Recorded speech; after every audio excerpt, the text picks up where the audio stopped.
Teninao izay nomeno anay, manavao mababo fofanay. Teninao arena sotsilany, natobaka olova sozay mami. Teninao fitaratra zay nao mpianjaka, niotany afinatampo nitanjaka. Ny teninao nanafaka sy nanadio indray, ny teninao fa nilosoanay. Ny teninao filonanatinay, ifaranamina na izy atrizay, nandrodana ireo karaza paoriana. Ny teninao nampody fifaliana.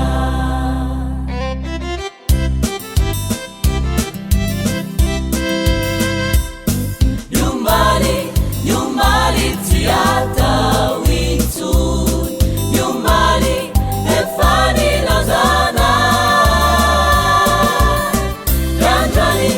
Yandrani tuetani rana, andu vila fiana na baba.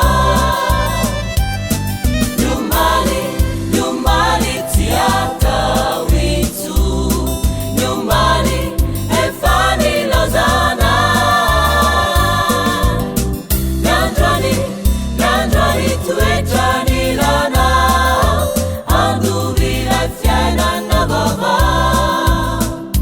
Aza hela fa miandrianao zahay, aza hela fa mitady anao zahay.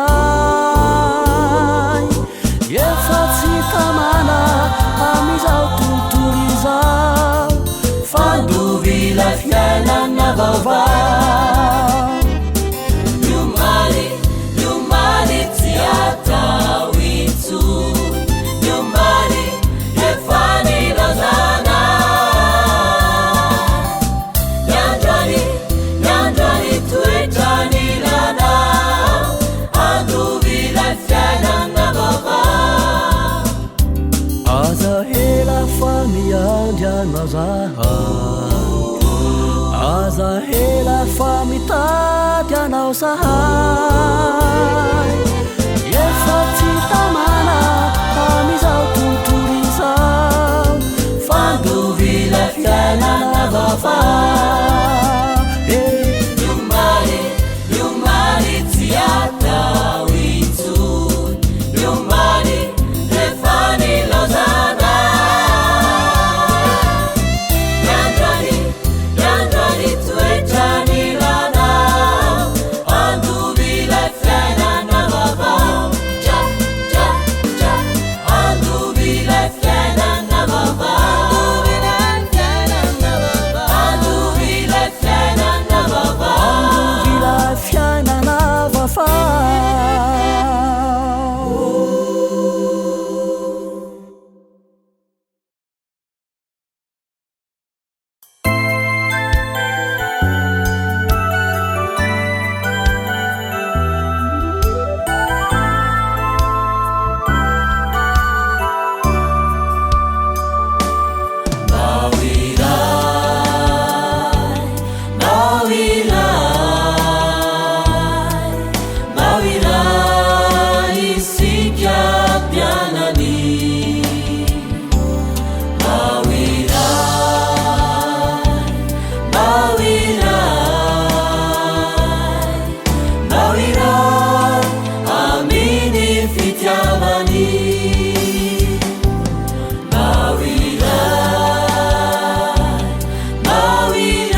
misy maro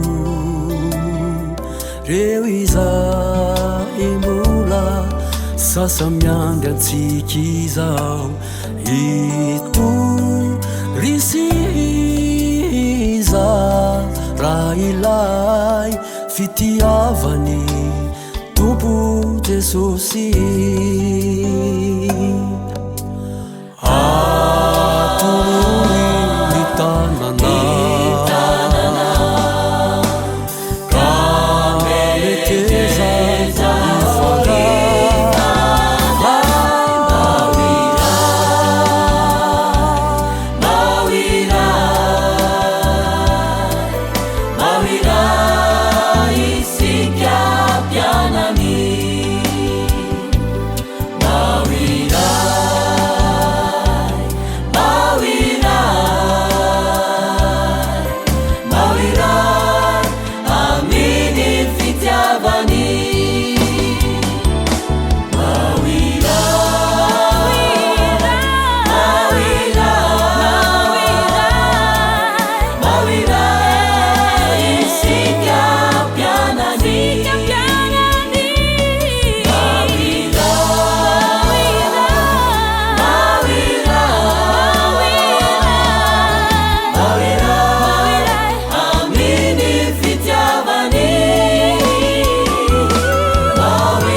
tadidiko ny omaly fony aombony sarakanao nandrakotra ny jaly sy ny fahoriny izao tontolo izao nandao avoko zay mba lamako nanalavitray ka ireria tsy nisy pitery tanaty ady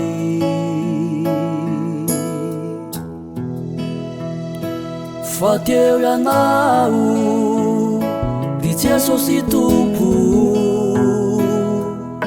tsy mba nijery zany fareme nampiarinay namera itoetra anilanao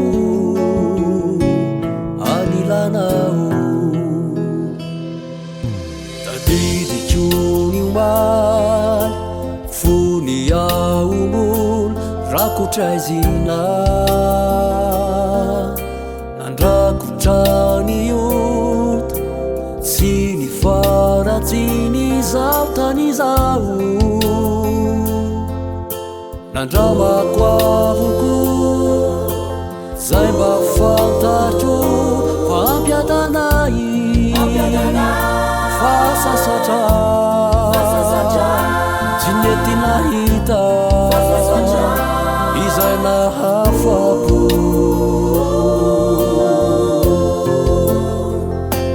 fa teo ianao ry Jesosy Tompo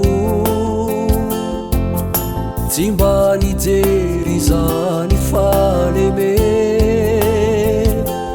nampiarinay namela itoetra anilanao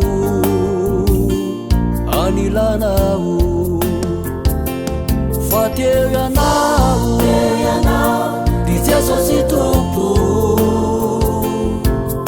tsy mba nijery zany faleme nampiarinay namela itoetra anilanao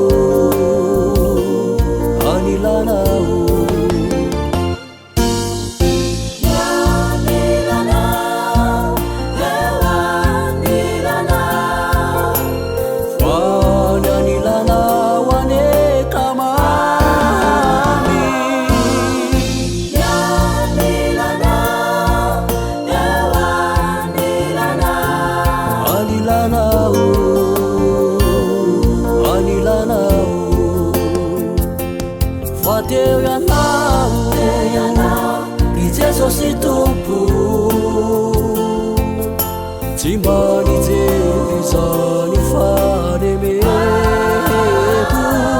Mapiari nai Namelai tetra Anilanau Anilanau Anilanau Anilanau Anilanau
Nade mareva katuku izau tutuiza dia timba metia sarikai ialah mina fatikana timisiriku tuana lainan drai ni tanaku kana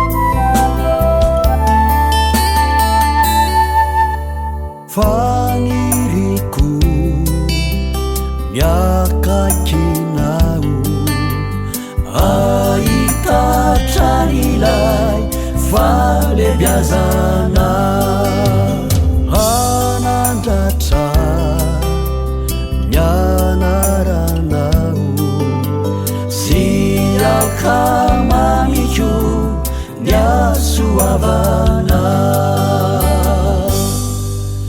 Nade mareva katuku izau tutuizau dia timba metia sarikai ialah mina fatikana timisiriku tuana lain andrai ni tanaku kana piuri naku Peindro tunga vau-vau Voara vakilai Faço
Bauzanaka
Jesús no lalana tumpuni zao rehetra izao antanany avoco zay rehetra masoa izy ampandresy anao.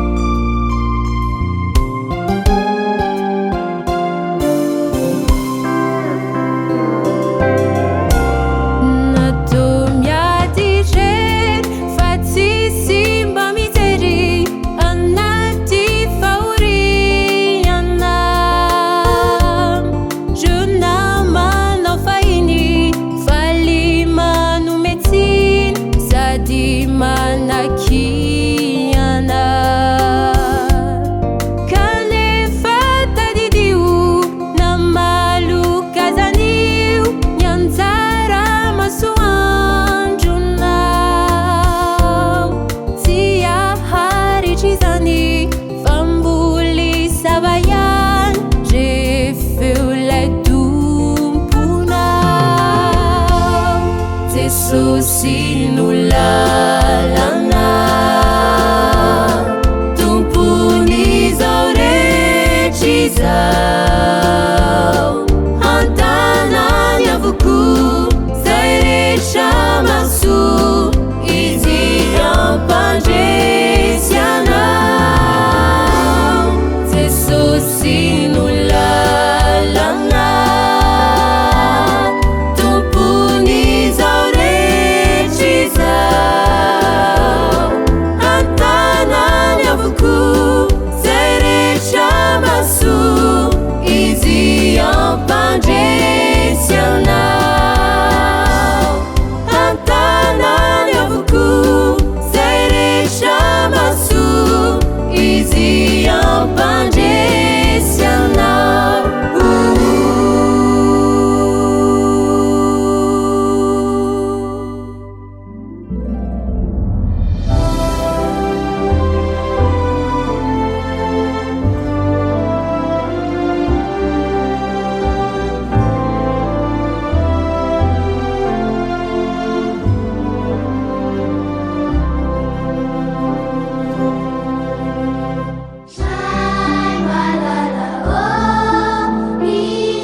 Manahoana aloha iaraka eto indray tsika ao anatin'ny fotoana fohy apetrako mihitsy aloha ty fanondrahana ity.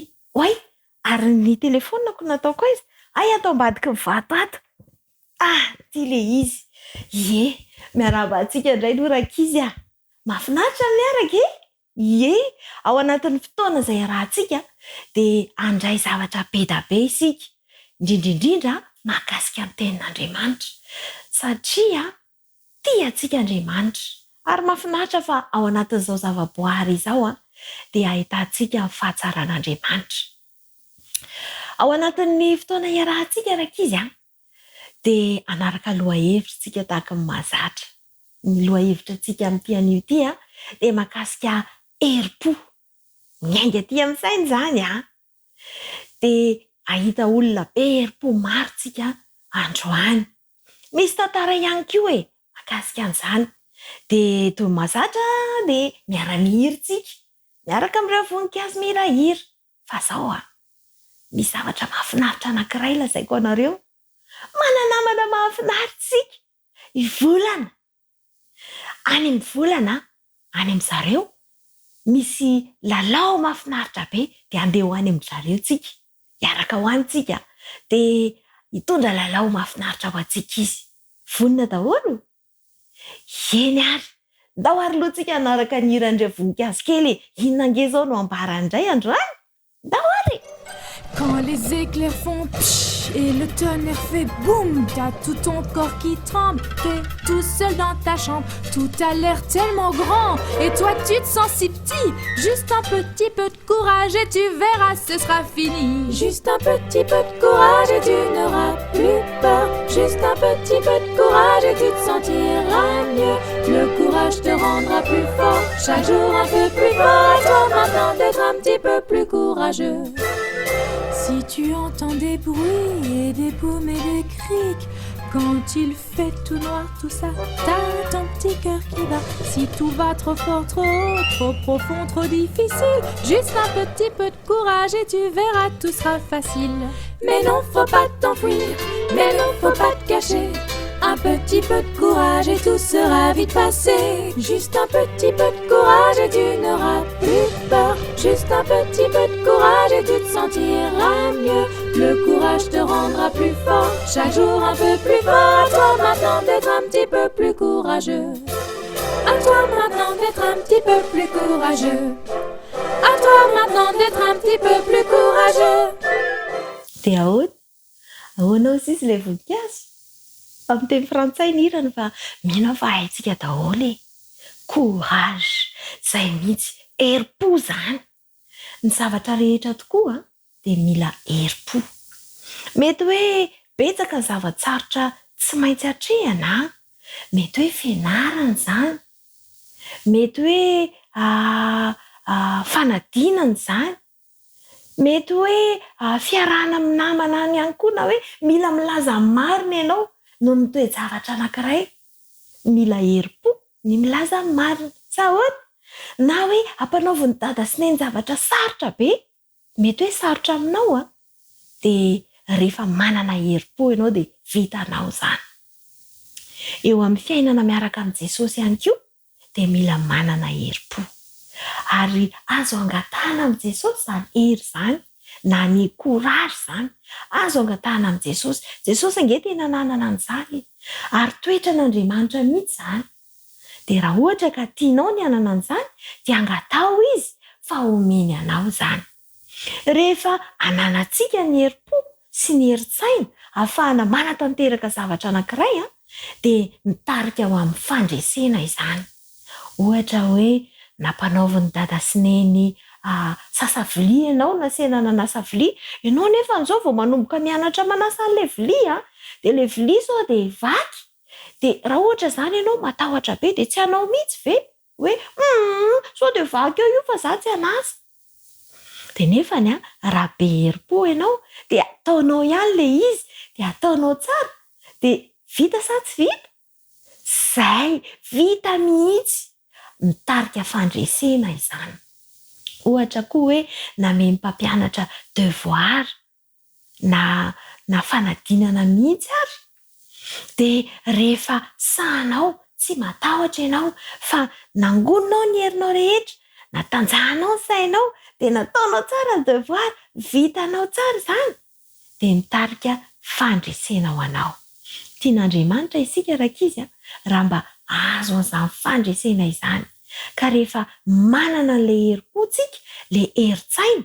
ampiasaitsika izany de azo fandresena isika ary rehefa mahazo fandresena ao amin'i Jesosy isika de misy teny fikasana omenantsika andeha vakitsika amin'ny baiboly voalaza ao amin'ny apokalipsy toko faharoa apokalipsy toko faharoa andininy fahafito ihany jerentsika misy be da be mihitsy ao fa le andininy fahafito ihany jerentsika ka ny tapany faharoa apokalipsy toko faharoa andininy fahafito tapany faharoa de izao no lazainy izay maharesy dia avelako hinana ny avy amin'ny hazonaina izay eo amin'ny paradisan'Andriamanitra. Izay maharesy hono dia mihinana inona? Mahazo mihinana inona? Hazonaina. Ay tsara misy an'izany hazonaina izany? Ie, any an-danitra eo amin'ny paradisan'Andriamanitra. Dia iza hono no mahazo makany? Mahazo mihinana an'ilay izy? Izay maharesy. Miaraka amin'i Jesosy dia misy zavatra be da be hatrehana. Mety hoe fanaratsiany namana, mety hoe fanakanana. Kanefa izao rehefa manana herim-po tsika dia vitantsika izany dia mandresy isika dia mahazo makany an-danitra mihinana hazonaina. Atsangano hoe n-tanana izay te hihinana hazonaina any an-danitra? Ie, za koa hiaraka amintsika. Andao ary tsika hanaraka tantara ao anatin'ity tantara ity nahitantsika an'izany hoe herim-pon'olona anankiray izany. Andao a!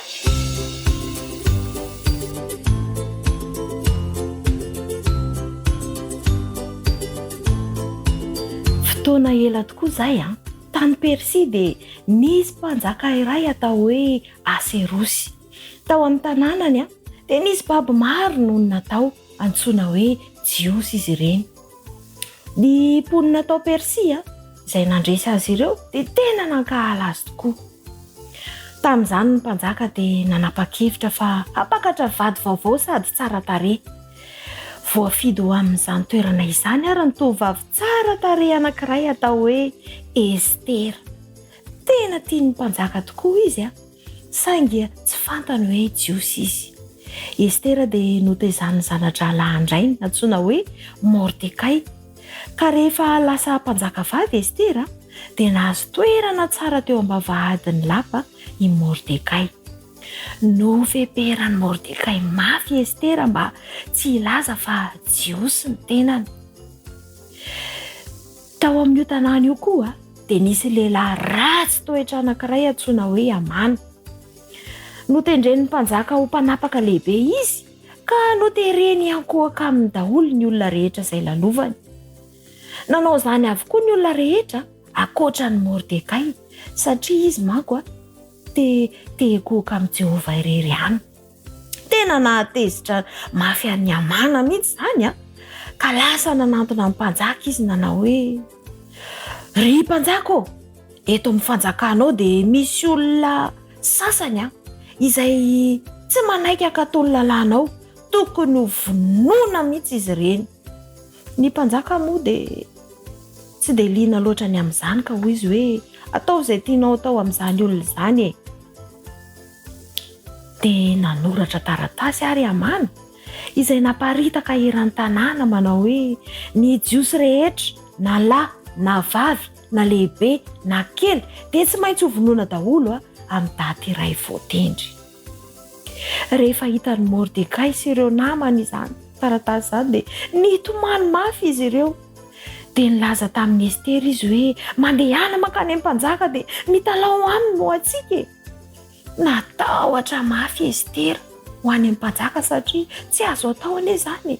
Nefa fantany fa tsy maintsy manao izany izy raha tiany ho voavonjy ny namany. Dia lasa nakao amin'ny mpanjaka izy kanjo. Vao nahita azy ny mpanjaka dia faly satria tena tiany tokoa Estera. Dia nanontany ny mpanjaka: "Inona ny ataonao ry Estera?" "Azafady re mpanjaka, hanao fanasana ho anao sy Amana." Dia nanaiky ny mpanjaka: "Faly ery koa i Amana."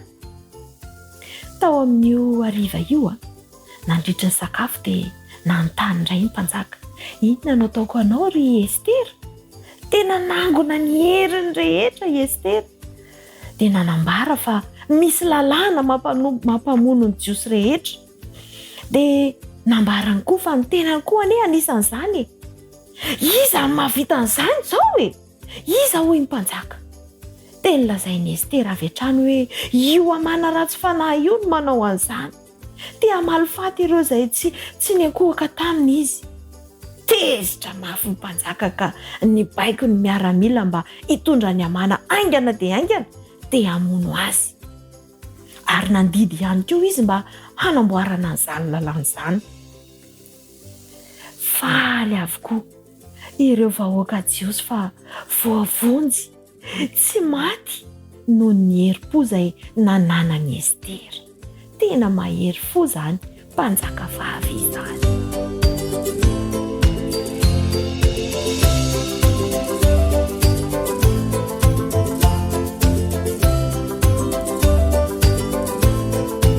Nanahoana ilay tantara rakizy? Tena nanana herim-po Estery? Tena izany mihitsy. Ary noho ny herim-pony dia be da be mihitsy ny olona voavonjy. Te hanana an'izany herim-pony Estery izany ve nareo rakizy? Andao entintsika mbafaka e. Vafakantsika. Andriamanitra misaotra anao zahay. Nampianarinao anay indray androany ny atao hoe herim-po, herin-tsaina ihany koa. Mba omeo anay izany.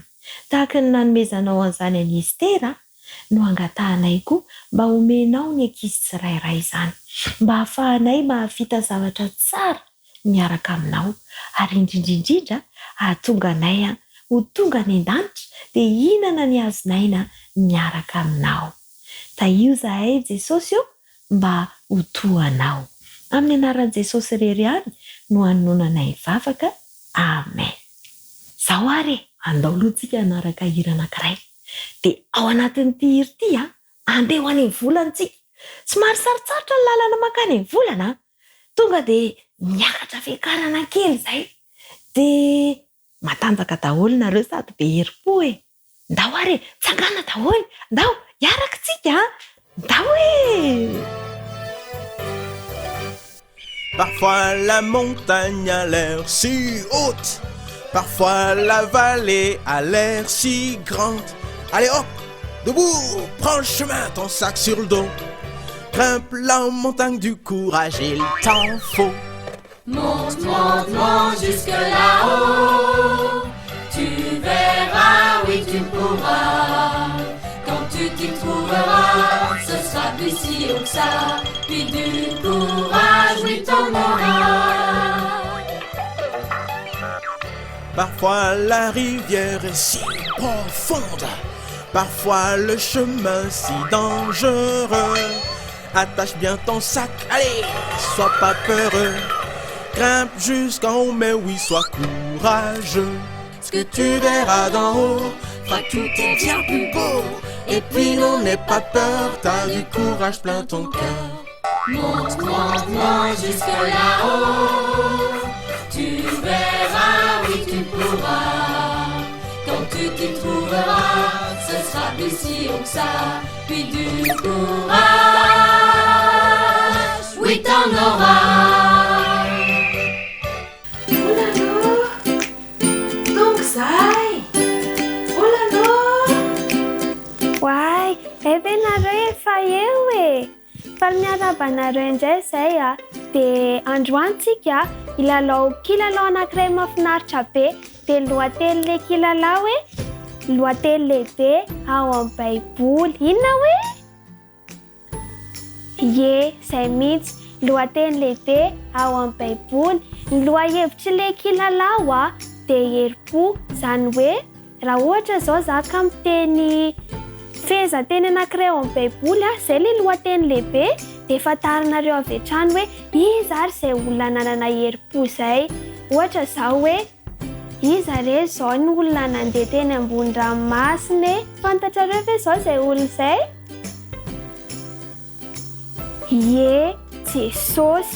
Dia ohatran'izay ilay kilalao antsika androany. Vonona daholo ve ny ankizy re? Vonona daholo. Ndao ary, ndao tsikilalao. Ny voalohany hoe nikapoka vatolampy iray izy dia niboiboika atao amin'ilay vatolampy amin'izay ny rano avy eo. Fantatrareo ve izay olona izay? Iarona? Ka, tsy Iarona ka. Ie, izay mihitsy ilay izy. Mosesy. Rehefa tany anefitra zareo tsisy rano zanak'Israely dia Mosesy no niran'Andriamanitra hikapoka ny vatolampy dia miboiboika ny rano. Raha hijery izay tantara izay ny ankizy dia afaka jerentsika eo amin'ny nomery 27, 17 ka hatramin'ny 21. Mbola vona tsara daholo a? Eny ary toizantsika ihany. Nandoro ny fanatitra ny afo avy any an-danitra, izany hoe misy afo izany avy any an-danitra dia tonga dia may ilay fanatitra. Fantatritsika indray ve izay olona izay? Nanana herim-po koa izay olona izay be dia be ny zavatra niatra taminazy fa tsy nanary toko mihitsy izy. Fantatrareo ve?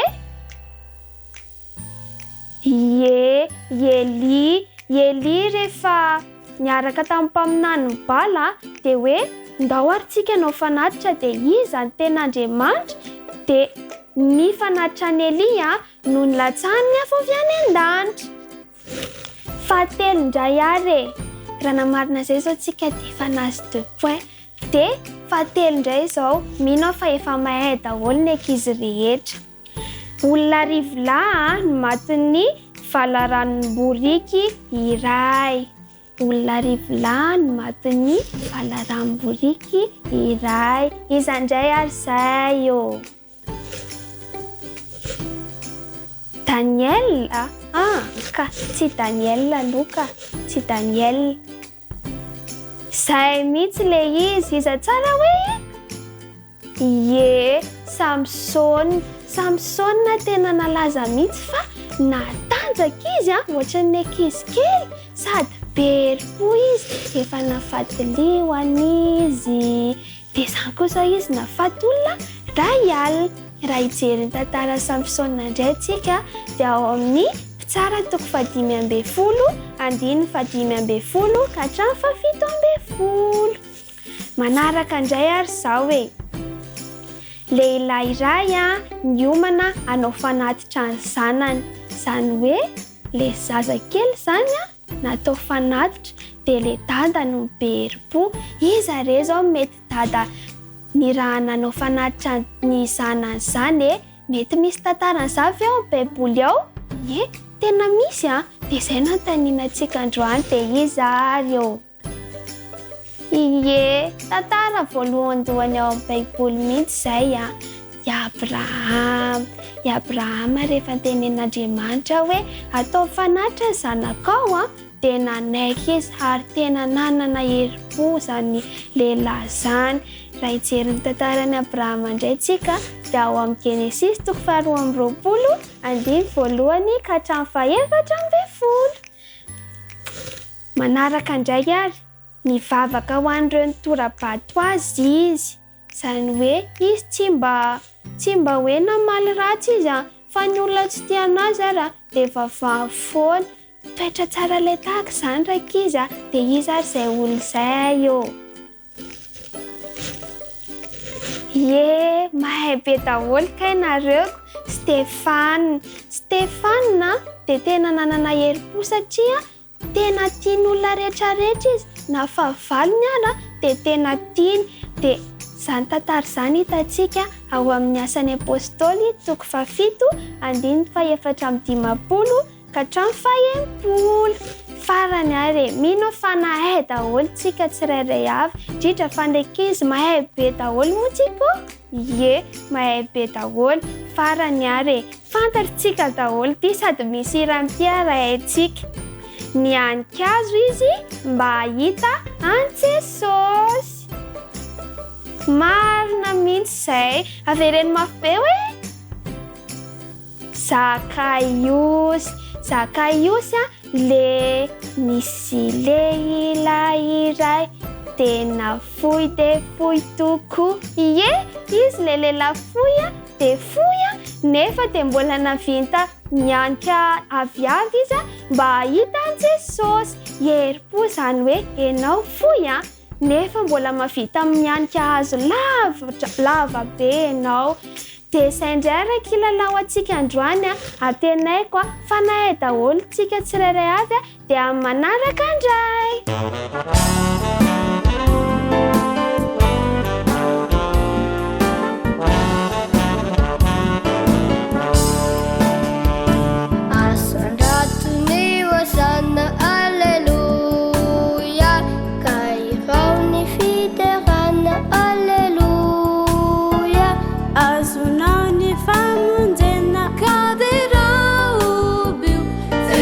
La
nafinaritra be ilay fandarana tany an-tranonareo ry volana ary tsara be ny tranonareo Ie, tsara be tranonay fa ilay ankizy kely koa tena nahay be daholo sa tsy izany?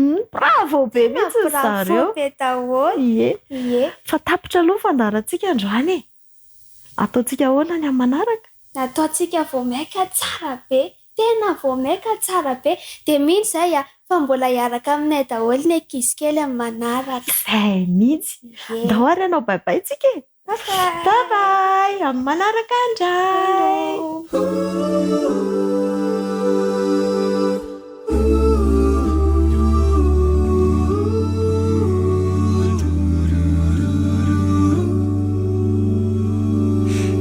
Christ alone, my hope is found.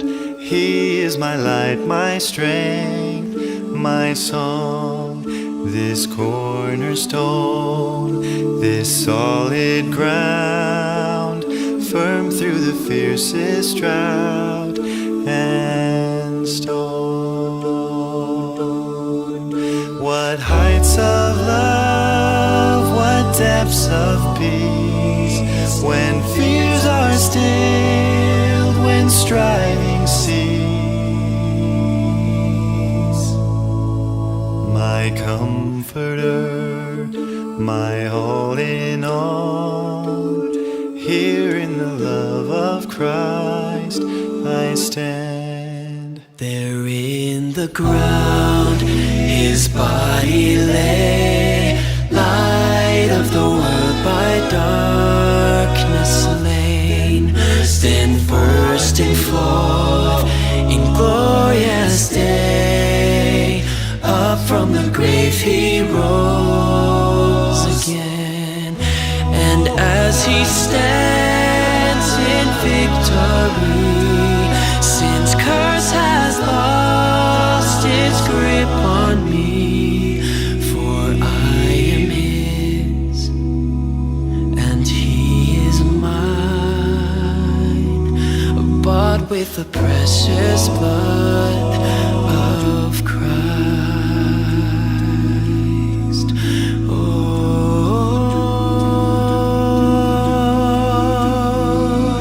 No guilt in life, no fear in death.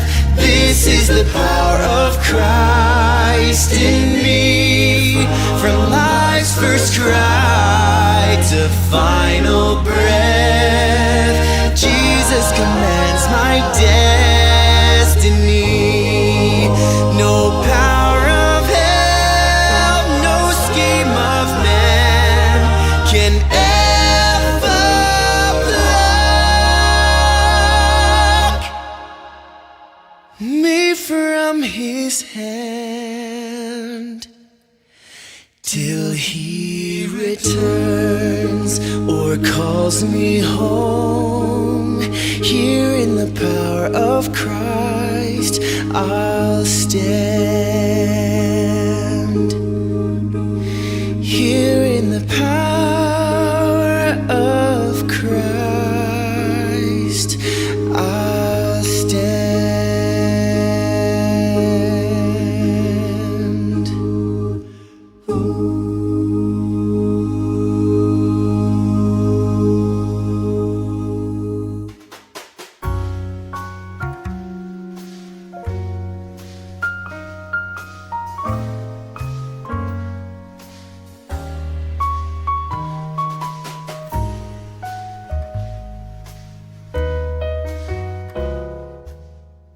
Feno fifaliana ny fo afaka miantrano indray, afaka miaona mifanarotava aminao amin'ny alalan'ny fandarana ary manasanao anaraka izany hatramin'ny farany.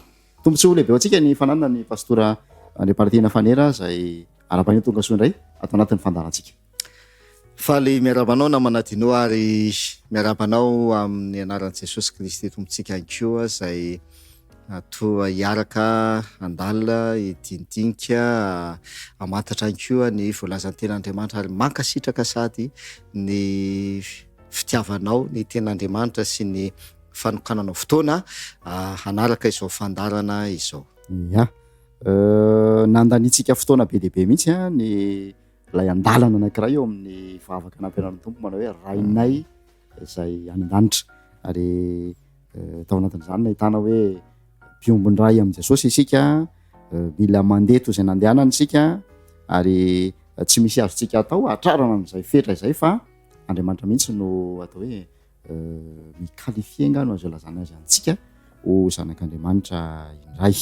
Ny fanontaniana izay manitikitika zany apetraka amin'ny pasteur ho fanamboatsika ny fandarana inona moa no tena antony nanizingzinana ny andalana hoe rainay izay ny an-danitra iny tao anatina fandarana vitsivitsy tompoko. Marina zany tena nandany fotoana naka fotoana misimisy mihitsika zany nandinika namantatra mahakasika an'le hoe rainay izay ny an-danitra nanomboka natomboka Jesosy tamin'io zany le vavaka ary misy antony le izy hoe tena naka fotoana mihitsika namantatra mahakasika an'izy io zany satria io ny fototra zavatra rehetrarehetra io ane fototry le fivavahana mihitsy ny namana dinao io ny fototry ny fivavahana io le fehezanteny voalohany io hoe rainay izay ny an-danitra io ny fototry ny fivavahana ninina zany fiangonana sy ny sisa de io ny fototry ny fivavahana ary io ny tena fivavahana marina mifototra amin'io fehezanteny io le hoe rainay izay ny an-danitra ary ny tohiny rehetrarehetra ao zany dia miainga avy amin'io avokoa ohatra hoe le manaraka hoe ho amasina ny anaranao dia ny fanekenao an'Andriamanitra ho ray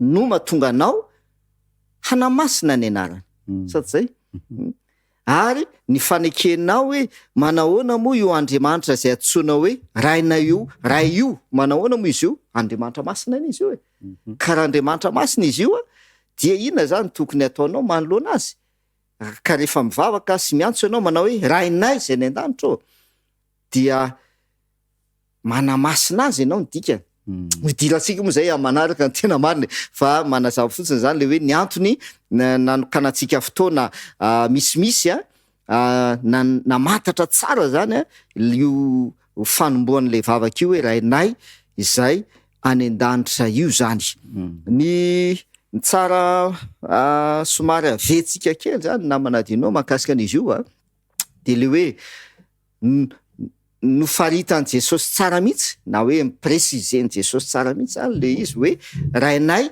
izay any an-danitra resaka vavaka tsika eto resaka vavaka dia no amafisiny Jesosy izay zavatra zay zany any amin'ny toko sy andinina hafa amin'ny baiboly ao amin'ny Matteo toko 7:7 ndao mba avatsika kely izy ahoana voalazan'i Jesosy nilazan'le teny Matteo toko 7:7 Matteo toko 7:7 zao no vaky ny teny Matteo 7:7 ary aza milaza olona ety an-tany ho rainareo fa iray ihany ny rainareo de izay any an-danitra. Mazava be ny teny Jesosy aza milaza olona ety an-tany ho rainareo izy zay mafototra an'io fehezanteny voalohany io hoe rainay izay any an-danitra eo amin'ny resaka fivavahana zany no ataontsika eto zany zao dia ao anatin'izay inko zany no namantarantsika sy nandraisantsika hoe inona moa ny akon'izay eo amin'ny fiainana eo amin'ny olona anankiray rehefa miantso izy na mivavaka izy hoe rainay izay ny an-danitra ny akony de zao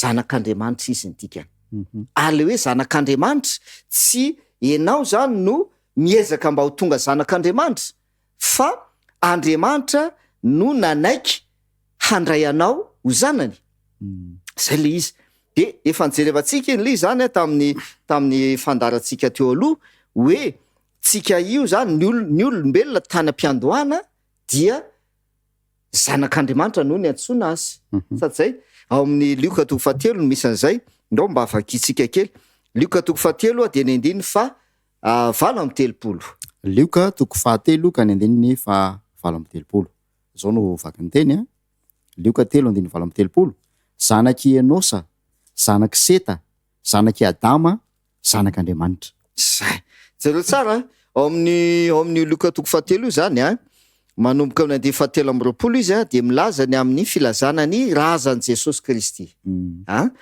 matomboka izy zany a hoe tokony efa 30 taona Jesosy izy raha vao nanomboka ny mirarana izy ka natao ho zanako Josefa zay de mitohy le izy zanako Josefa zay zanaky Matata sisa de ny amaranany azy zany hoe mivelona zany ny fitanisanan'le tetiarana mivelona niainga avy tao amin'ny Josefa de mivelona tonga hatrany ampiandohana hatrany amin'ny voalohany indrindra i Adama de namaranany azy de hoe zanaky Adama zanak'Andriamanitra aike zany Adama de natsoina hoe zanak'Andriamanitra tany ampiandohana io petraka fantaniana hoe napetratsika zay tamin'ny fandarafana hoe amin'ny fomba ahoana na tonga no ny antsoina antsika hoe zanak'Andriamanitra amin'ny fomba ahoana ary amin'ny fomba ahoana no nahatonga antsika indray ho lasa zanak'Andriamanitra asika hoe indray satria misy zavatra anseho zany teo de raha mijerentsika zany hoe Adama de natsoina hoe zanak'Andriamanitra izy tamin'ny fomba ahoana de mazava be le voalazan'ny Genesis 1:20 tokony efa aitsika tsy anjely izy de hoe ary Andriamanitra nanao hoe andeha isika amorona olona tahaka ny endritsika araka ny tarehintsika zay zany ny mahatonga le hoe i Adama dia natsoina hoe zanak'Andriamanitra satria noforonina araka ny endrik'Andriamanitra izy araka ny tarehin'Andriamanitra zay manana ny endrik'Andriamanitra izy kanefa zao io le Adama le zanak'Andriamanitra io atsoina hoe zanak'Andriamanitra io satria manana ny endrik'Andriamanitra izy dia niova lasa voatarika ho lasa zanaky ny devoly tamin'ny fomba ahoana tamin'ny alalan'ny fahotana nanota Adama le zanak'Andriamanitra nanana ny endrik'Andriamanitra noforonina araka ny endrik'Andriamanitra de lasa zanaky ny devoly noho ny fahotana de eo mahatonga le ten'Andriamanitra any amin'ny jaona toko voalohany novakitsika zay jaona toko voalohany jaona voalohany azafady jaona voalohany toko 7 ny andininy 9 milaza an'izay manamarina an'izay fanazavana zay nomeko teo zay zany de ao mba avakio kely izy jaona voalohany toko 7 dia ny andininy 9 tapany voalohany zao ny vakany teny jaona voalohany toko 7 ny andininy 9 tapany voalohany izay manota de avy amin'ny devoly satria ny devoly manota hatramin'ny voalohany zay mahatonga le hoe i Adama ilay zanak'Andriamanitra de ny varina le amin'ilay de lasa zanaky ny devoly izay manota de avy amin'ny devoly izay manota de avy amin'ny devoly ozy izy satria ny devoly nanota hatramin'ny voalohany kanefa noho ny fitiavan'Andriamanitra an'ilay zanak'Andriamanitra dia tonga Jesosy Kristy raha toizantsika nivaky teny iny de misy tohiny ao ahoana izy ny tohiny ao izao no nisehon'ny zanak'Andriamanitra de ny andrava ny asan'ny devoly iza le zanak'Andriamanitra io Jesosy io tsy Adama io le zanak'Andriamanitra tana voalohany fa Jesosy ty le voalaza ty hoe izao nisehon'ny zanak'Andriamanitra Jesosy indray no lazainy eto zanak'Andriamanitra dia ny andrava ny asan'ny devoly atreo zany aloha de mazava tsara le toerana misy ny olombelona tsika zany io tsika dia zanak'Andriamanitra tany ampiandohana noho ny fahotana dia lasa zanaky ny devolitsika tonga Jesosy Kristy lay zanak'Andriamanitra mba handrava ny asan'ny devoly de iny le voalaza Matthieu toko voalohany ady 1:20 manao hoe ary ny anarana ataonao Jesosy fa izy namonjy ny olona ho afaka amin'ny fahotana dia tonga Jesosy hamonjy ny olona amin'ny fahotana ka rehefa tonga Jesosy namonjy ny olona amin'ny fahotana dia tafaverina indray ho lasa zanak'Andriamanitra ny olombelona zay tafaverina indray izy ho zanak'Andriamanitra amin'ny alalan'i Jesosy satsay dia eo amin'izay ny miditra le toko sy andininy vakitsika tamin'ny farany teo Galatiana toko 3 ny andininy 9 de ozy izy le ten'Andriamanitra ahoana ozy izy nda soamariniko kely izy a Galatiana novakitsika zay tamin'ny farany teo a toko fahatelo ny andininy fa enina amby roapolo. Galatiana toko fahatelo ka ny andininy fa enina amby roapolo. Zao ny vaky ny teny: fa ianareo rehetra dia zanak'Andriamanitra amin'ny finoanan'i Kristy Jesosy. Zay ny antony io hoe ianareo rehetra dia zanak'Andriamanitra, tafaverina ho lasa zanak'Andriamanitra amin'ny finoanan'i Jesosy. Zay mba zava-dehibe an'io a, amin'ny finoanan'i Jesosy. Jesosy ilay tonga mba handrava ny asan'ny devoly. Jesosy zay tonga hamonjin'olona ho afaka amin'ny fahotana. Amin'ny finoanan'i Jesosy dia Verinao zanak'Andriamanitra. tafaverina ho zanak'Andriamanitra. Zay mahatonga le hoe mba tsy ho very zay rehetra mino azy. Jaona toko fahatelo andiny fenina ambin'ny folo. Mba tsy ho very zay rehetra mino azy, mino an' Jesosy, fanana fiainana mandrakizay. De iny le nijerevantsika namanadinao a, mahafinaritra be le izy hoe zanak'Andriamanitra tsika, tafaverina zanak'Andriamanitra tsika amin'ny finoanan' Jesosy. De io le hoe inona ny fiatraikan'izay eo amin'ny fiainantsika? Inona ny fiatraikan'izay zany eo amin'ny fiainantsika? De iny le toko sy andiny vakitsika tao amin'ny jaona 4:10 ny andiny 12 de milaza tsara mihitsy ny Jesosy. Ao mba vakio kely. Jaona toko fa 4:10 andininy fa 12. Jaona toko fa 4:10 ny andininy fa 12. Lazaiko aminareo marina de marina tokoa, zay mino ahy ny asa ataoko no ataony koa, ary anao asa lehibe noho izany azy izy satria izaho mankany amin'ny ray. Zay. Dijereo tsara fa noho ny amin'ny finoanan' Jesosy de tafaverina ho zanak'Andriamanitra isika. De hozy Jesosy, izay mino ahy de ny asa ataoko no ataony koa.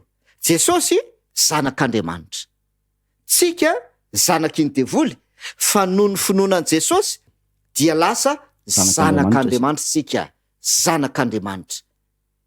Tafaray am' Jesosy, zanak'Andriamanitra. De mitombona be io teny Jesosy io e. Dikan'izay, izay zanak'Andriamanitra mino aho izy, de ny zavatra ataoko, izy le zanak'Andriamanitra no ataony koa. Satria izy zanak'Andriamanitra amin'ny finoanan' Jesosy. Fa tsy normalna zany, tsy mitombona zany raha hoe misy olona milaza fa mino an' Jesosy, dikan'izay zanak'Andriamanitra izy ny dikany. Kanefa ny zavatra ataony Mifanohitra am'zay. mifanohitra amin'ny zavatra nataon'i Jesosy. Tsy mitombona zany zay, tsy normal zany. Ary zay zany no hoe lay finoantsika an' Jesosy Kristy zay mahatonga antsika ho zanak'Andriamanitra dia miseho eo amin'ny fiainantsika sy eo amin'ny asa sy ny toetra fiainana zay iainantsika zany zay. Fa io zany tsy mitombona namanadinao zany le fomba fiteny hoe za mino an'Andriamanitra, ianao koa mino an'Andriamanitra. De Andriamanitra ray ihany ninoantsika e.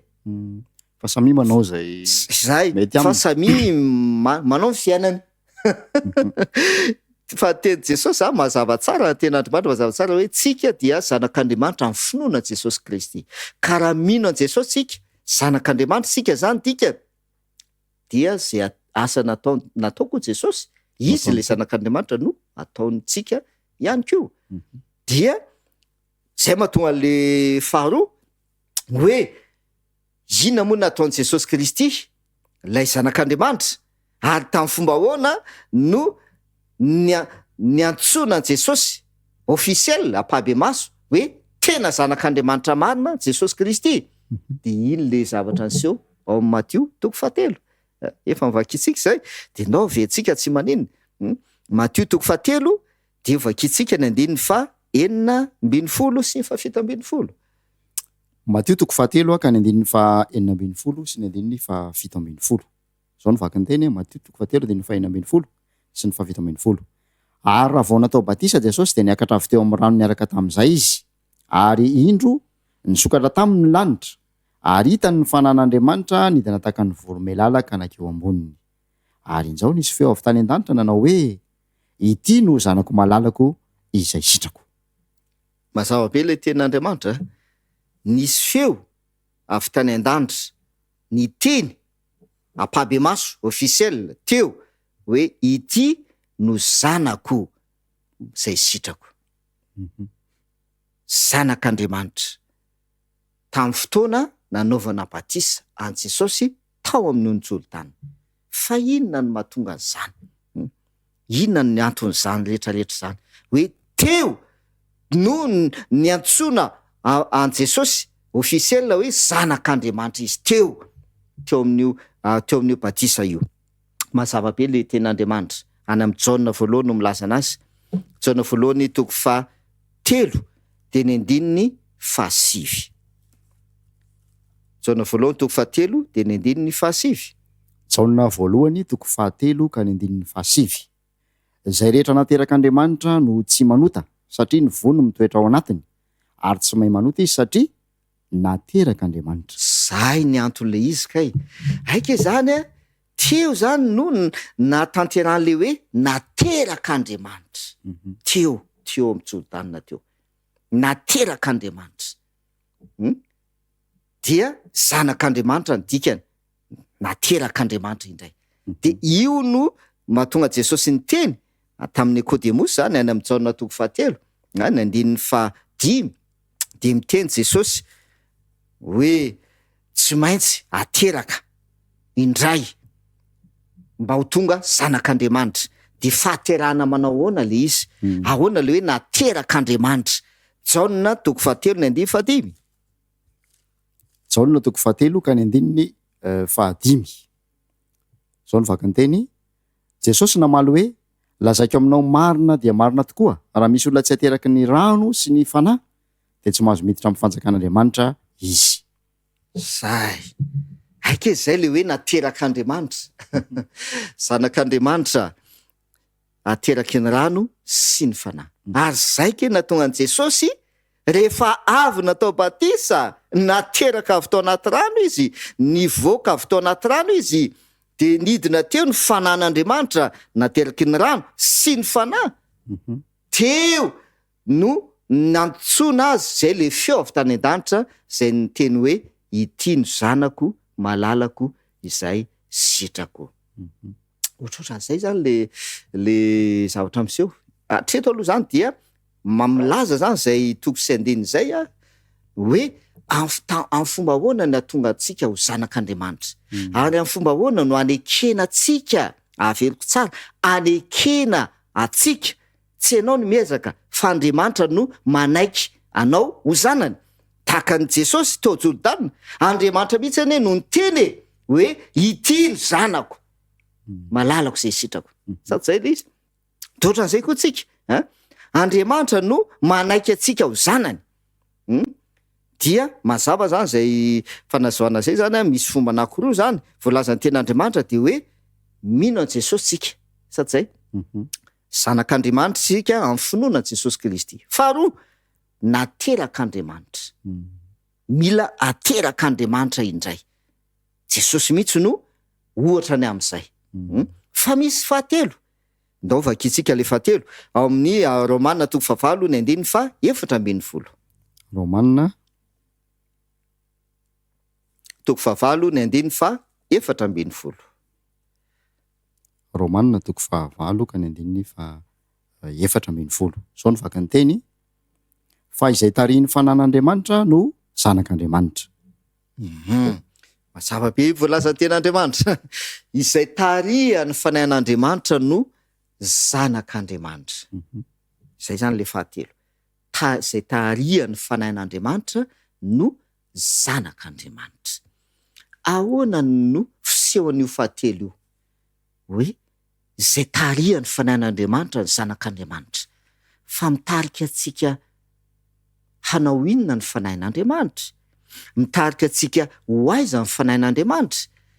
Ka atonga antsika ho lasa zanak'Andriamanitra. Ny Baiboly any no avelantsika manazava anazy. Jaona 5:20 milaza azy. Jaona 5:20 dia ho vakitsika ny 5:9 sy ny 7:20. Jaona 5:20 ka ny 5:9 sy ny 7:20. Ary raha tonga izy dia ampiaiky izao tontolo izao ny fahotana sy ny fahamarinana ary ny fitsarana. Fa raha tonga ny fanahy ny fahamarinana dia izy no hitaridalina anareo amin'ny marina rehetra, fa tsy hiteny ho azy izy fa izay ho reny dia ho lazainy avokoa, ary ny zavatra ho avy aza dia ambarany aminareo. Mazava le ataon'le fanahy masina izay taria amin'ny fanahy amin'Andriamanitra azy izy no zanak'Andriamanitra. Mitarika antsika ninona amin'ny fanahy masina? Io. Raha tonga izy dia mpiaiky izao tontolo zao ny fahotana. Aika izay le ataon'ny fanahin'Andriamanitra e. Mitarika anao hibebaka kay ny fanahy masina, mitarika anao hiaiky ny fahotanao ny fanahy masina. Zay le hoe zay taria amin'ny fanahin'Andriamanitra no zanak'Andriamanitra. Satria ianao tonga lasa zanak'iny devoly noho ny fahotana. De mba tonga anao tafaverina ho lasa zanak'Andriamanitra dia taria ny fanahin'Andriamanitra ianao hiaiky ny fahotanao ka hibebaka. De hiala am'le fahotana. Zay ny elizy. De apile izy amin'ny 1:7 hoe raha tonga ny fanahy fahamarinana, le fanahy masina zany, de izy no hitari-dalana anareo ho amin'ny marina rehetra. Ay mitarika antsika ho amin'ny marina kay ny fanahy masina. Iza ny marina? Jesosy. Zao na 4:15. Izao ny lalana sy fahamarinana. Ozy Jesosy. Aika zany le fanahy masina mitarika antsika ho amin'ny marina. Jesosy ny marina. Jesosy ny fahamarinana. Dia mitarika antsika ho eo amin'ny Jesosy kay le fanahy masina. Mitarika antsika hanaraka an Jesosy kay ny fanahy masina. De mitombona be namanadinao le teny hoe izay tarian'ny fanahin'Andriamanitra no zanak'Andriamanitra. Ia. Atao hoe namintona tanteraka n'ilay feonantsika farany ny fanazavana teo iny pasteur rehefa miresaka hoe marina. De eo amin'izay no misaraka ny hevitra hoe samy manana ny marina aminy. Izao no maharesy lahatra anay, izao nisy ny nampianarin'ireo ray aman-dreny teo aloha. De mipetraka eto ny fanontaniana arak'izay nanontanian'ny Pilato an' Jesosy ihany koa hoe fa inona le marina e? Inona le marina zay tiany Jesosy hatongavana? Rehefa zanak'Andriamanitra tokoa ilay olona anankiray nihaino ny feony nanaraka n'ilay torohevitra ny mety hoe mino azy dia nateraka indray ary eo ihany koa tarian'ny fanahy isanandro satria mbola ady ihany koa mantsy ny fiainana atao aorianan'ny fanandramam-baovaon'ny fahaterahana indray iny. Ia, ndao ary amaky toko sy andinina anankiray tsika Jaona voalohany toko 2 ny 7:20. Jaona voalohany toko 2 ny 7:20. Ao na mba voalaza ny ten'Andriamanitra ary. Jaona voalohany toko 2 ka ny 7:20.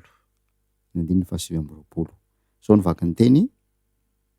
Raha fantatrareo fa marina izy, de fantaro fa zay rehetra manao ny marina no zanany naterany. Zay zany zao io Raha fantatrareo fa marina izy, Jesosy io zany Jesosy le marina, sady zay. Raha mamaky tsika any amin'ny toko 2 io zany dia ny 1:1 de milaza an'izany izy. Jaona voalohany toko Jaona voalohany toko voalohany ny 1:7. Jaona voalohany toko voalohany ka ny 1:7. Zao ny vaky ny teny. Raha miaiky ny fahotantsika isika dia mahatoky sy marina izy ka mamela ny fahotantsika sy manadio antsika ho afaka amin'ny tsy fahamarinana rehetra. De apio kely amin'ny toizo amin'le toko 2 ny 1:1. Anaka izany zavatra izany no soratako aminareo mba tsy anotanareo. Ary raha misy manota dia manana solovava ao amin'ny ray isika dia Jesosy Kristy ilay marina. Zay. Manontany ianao hoe iza marina? Inona marina? Hoe samy manana ny marina. Baiboly tompoko de tsy mahalala afa-tsy raha ihany. Jesosy ny marina. Manana solovava ao amin'ny ray tsika de Jesosy Kristy ilay marina. Fa isika, tsika io ny tsy marina. Volazany Romana zany toko 7 tsy misy marina na iray aza izy. Sady zay, tsy misy marina na de iray aza. Kanefa amin'ny finoana zay le hoe tsika amin'ny alalan'i Jesosy dia tafaverina ho lasa zanak'Andriamanitra. Dia rehefa tafaverina ho lasa zanak'Andriamanitra tsika de tokony hanao ahoana zany ny fiainantsika. Ary tokony iseho eo amin'ny fiainantsika izay mahazanak'Andriamanitra antsika izay. dia voalazan'le toko faharoa andiny fahasiambyroapolo jaona voaloha zany zay vakiana teo hoe raha fantatrareo fa marina izy Jesosy Kristy le zanak'Andriamanitra dia fantaro fa izay rehetra manao ny marina no zanany naterany. misy andraikitra zany andrasana am'ireo antsoina hoe zanany nomena tombotsoa isitraka an'izay raha tena marina le fanazavana etona teo rehefa lavo tamin'ny fahotana ny zanak'olombelona dia lasa nivarina ao anatin'ilay hoe zanaky ny devoly izy zao sy ny laza manao hoe ny sitrapon'ny rainareo izy no ataonareo rehefa manota zany tsika dia eto nefa antsoina hoe marina zany lay zanak'Andriamanitra satria natsangany io zanany nateraka indray tamin'ny fahatarambavao dia lasa zanak'Andriamanitra dia miaina sy mivelona ao anatin'izay amin'ny fanarahana any Jesosy izay. Eo zany no misy fanontany anankiray teraka indray manao hoe rehefa manaraka an'ilay iray marina zany zao tsika dia ny ten'Andriamanitra izay ampiasain'ny olona matetika dia mba ho iray ihany izy rehetra.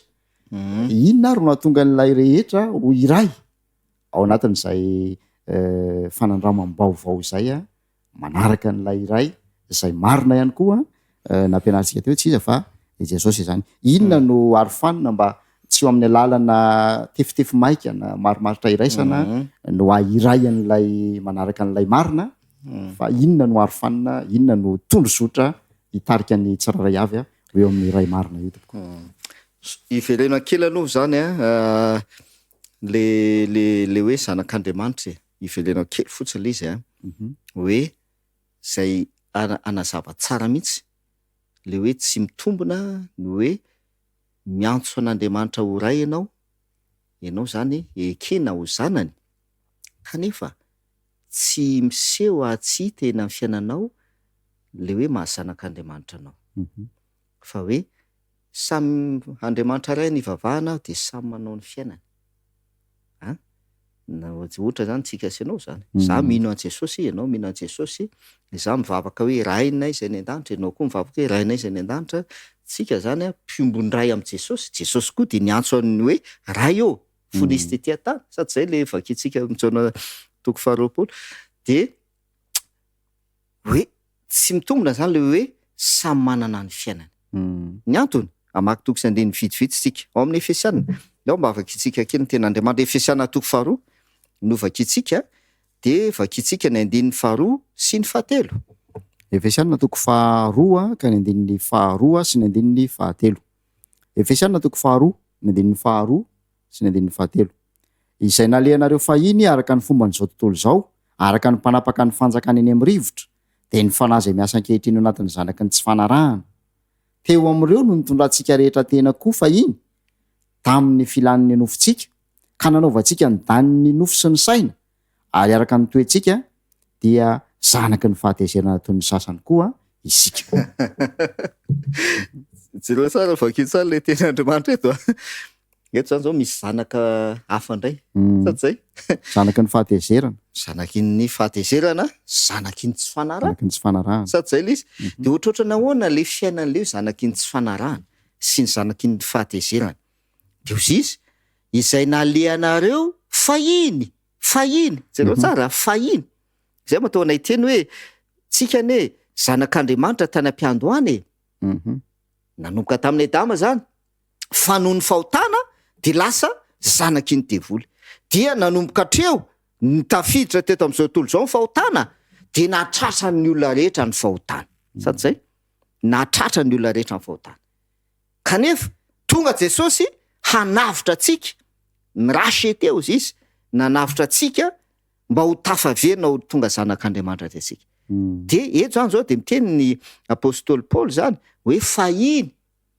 zany hoe efa raisy ny sahady zany hoe efa zanak'Andriamanitra tsika zao noho ny amin'ny finoana an' Jesosy sy noho ny amin'i Jesosy Kristy fa teo aloha dia zanaky ny devoly dia lazaina eto le fiainana nisy teo aloha zany ny fisehony dia hoe izay nalehanareo fahiny araka ny fomba zao tontolo zao araka ny deno tsara araka ny mpanapaka ny fanjakana eny amin'ny rivotra dia mantany anao iza moa zany le mpanapaka eny amin'ny rivotra lay ray anankiray miamboraitsika koa zany de izy le tenaandriamanitra itsika tsy mitolona amin'ny nofo amandra fa mifanjakana sy ny fanapahana de amin'ny mpanjaka ny famezinana de amin'ny fanay ratsy eny amin'ny rivotra iza io satanana io sady zay de izay lazainy eto hoe araka an'le araka ny mpanapaka ny fanjakana eny amin'ny rivotra araka ny satana zany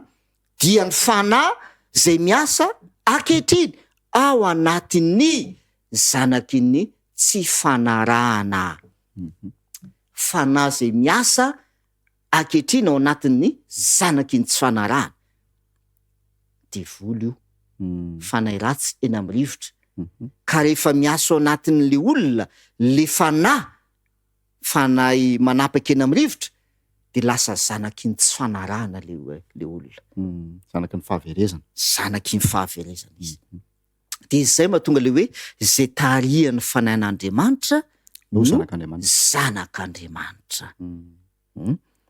ary ao anatin'izay ko dia misy toky sy andiny maro moa za miresaka momba n'izay zany hoe zanaka zay manamary le hoe tsika dia lasa zanaky ny devoly zanaky ny tsy fanarahana zanaky ny fahatezerana zanaky ny fanozonana ozy izy any Petera faharoa milaza an'izany zanaky ny fanozonana tsika de le endrika isehony zay eo amin'ny fiainan'le olona no mampiseho an'izay hoe fanahina ny miasa ato amin'ity olona ty le fanahy manapaka eny amin'ny rivotra ve no miasa eo aminy kanefa izy milaza fa zanak'Andriamanitra zay zany tsy mampitombona an'izay le hoe samy manana ny fiainana fa de mino an' Jesosy fotsiny na hoe Andriamanitra ray ihany ny ivavahana de samy de ampy zay tsy mitombona le izy ao Baiboly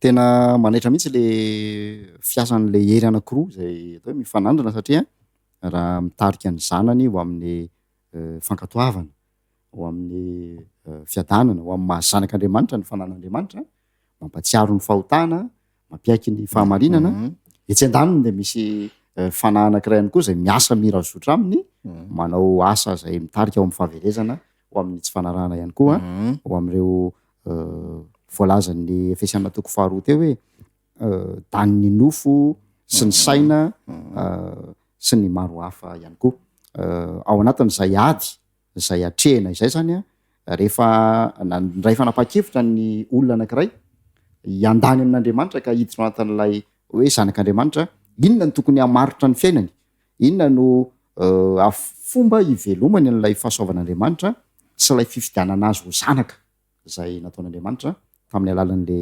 masotsivana ny tenenao anankitelo teo hoe mino aterika indray ary tarihan'ny fanahiny enary de zao le voalaza le ten'Andriamanitra hoe raha fantatrareo fa marina izy dia fantaro fa izay manao marina no zanany naterany zay de ndao jery toe-javatra kely anankiray tsika ary ty fandaranty zany no sady am'tianatsika no amaranantsika le fanazavana n'le fizateny voalohany am'le vavaka zany hoe rainay izay any an-danitra rehefa miantso ianao hoe rainay izay ny an-danitra fantanena napetraka tsika tamin'ny voalohany fantatrao ve io antsoina hoe rainay izay ny an-danitra io fantatrao ve izy io fantatrao ve hoe manao ahoana izy io fantatrao ve hoe inona no nataony izy io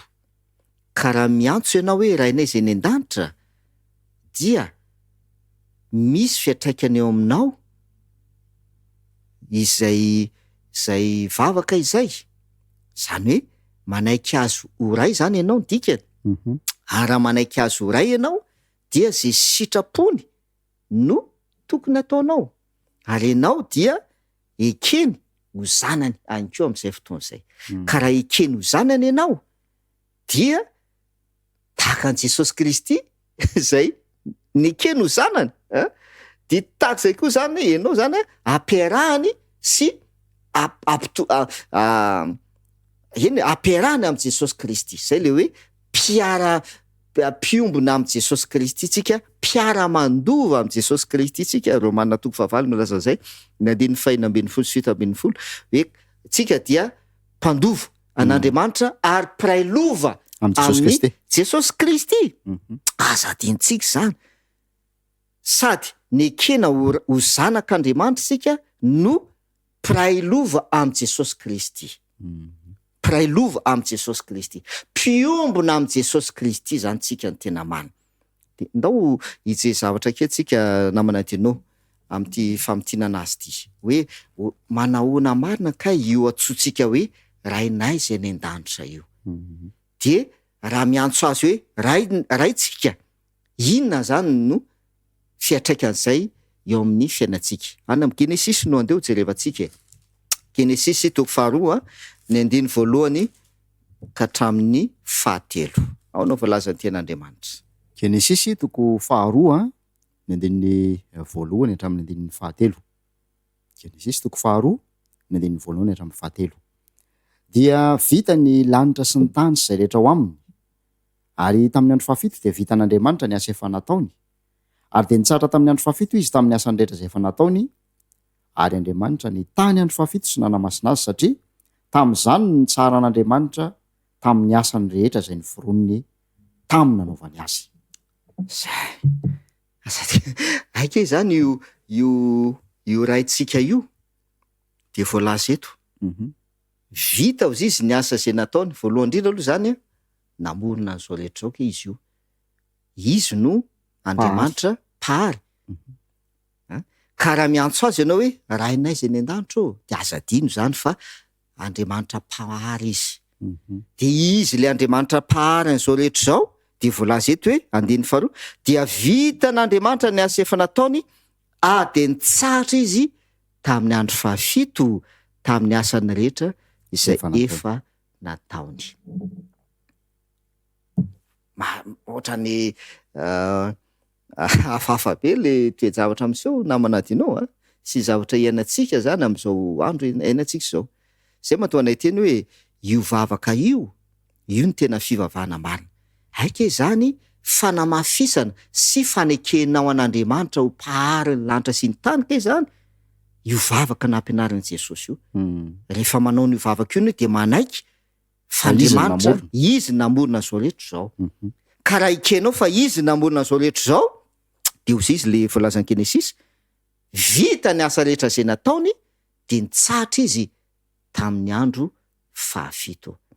Amaky toko 9 isika. Genesisy toko 2 ihany ny 15. Ao mba avakio kely ny ten'Andriamanitra. Genesisy toko 2 ka ny 15.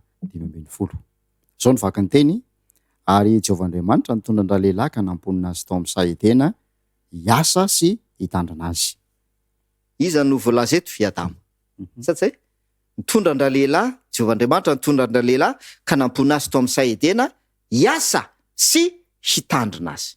Adama io. Fantanena petrako. Talohan'ny andro 7 izay nitsara an'Andriamanitra ve no niseho zavatra io sa tateo aoriana?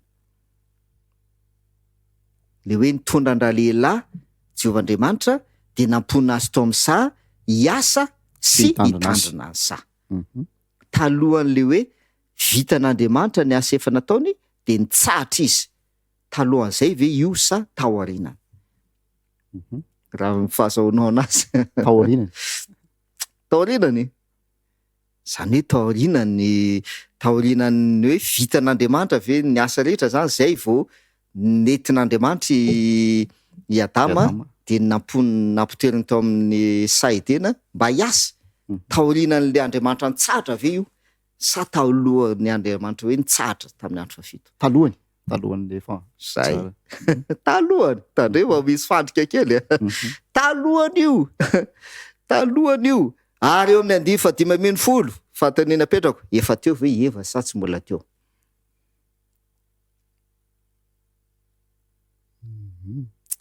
Efa teo. Efa teo ve eva? Otra mbola tsy eo amin'ny 15 ambany eo izy zay vao miteny amin'izay Andriamanitra hoe mbola tsy teo. Tsara raha irery. Raha irery. Ya. azony namana denao amina divavalo ambiny folo am'izay vao mitena amindray ary hitan'Andriamanitra fa tsy tsara raha ere raha lehilahy anaovako vady saza ho azy izy taorianan'izay zay vao namolona ny Eva Andriamanitra de rehefa namolona ny Eva Andriamanitra zay vao tanteraka am'izay aloha amin'ny toko faharoa andeha voaloha ka hatrafatelo hoe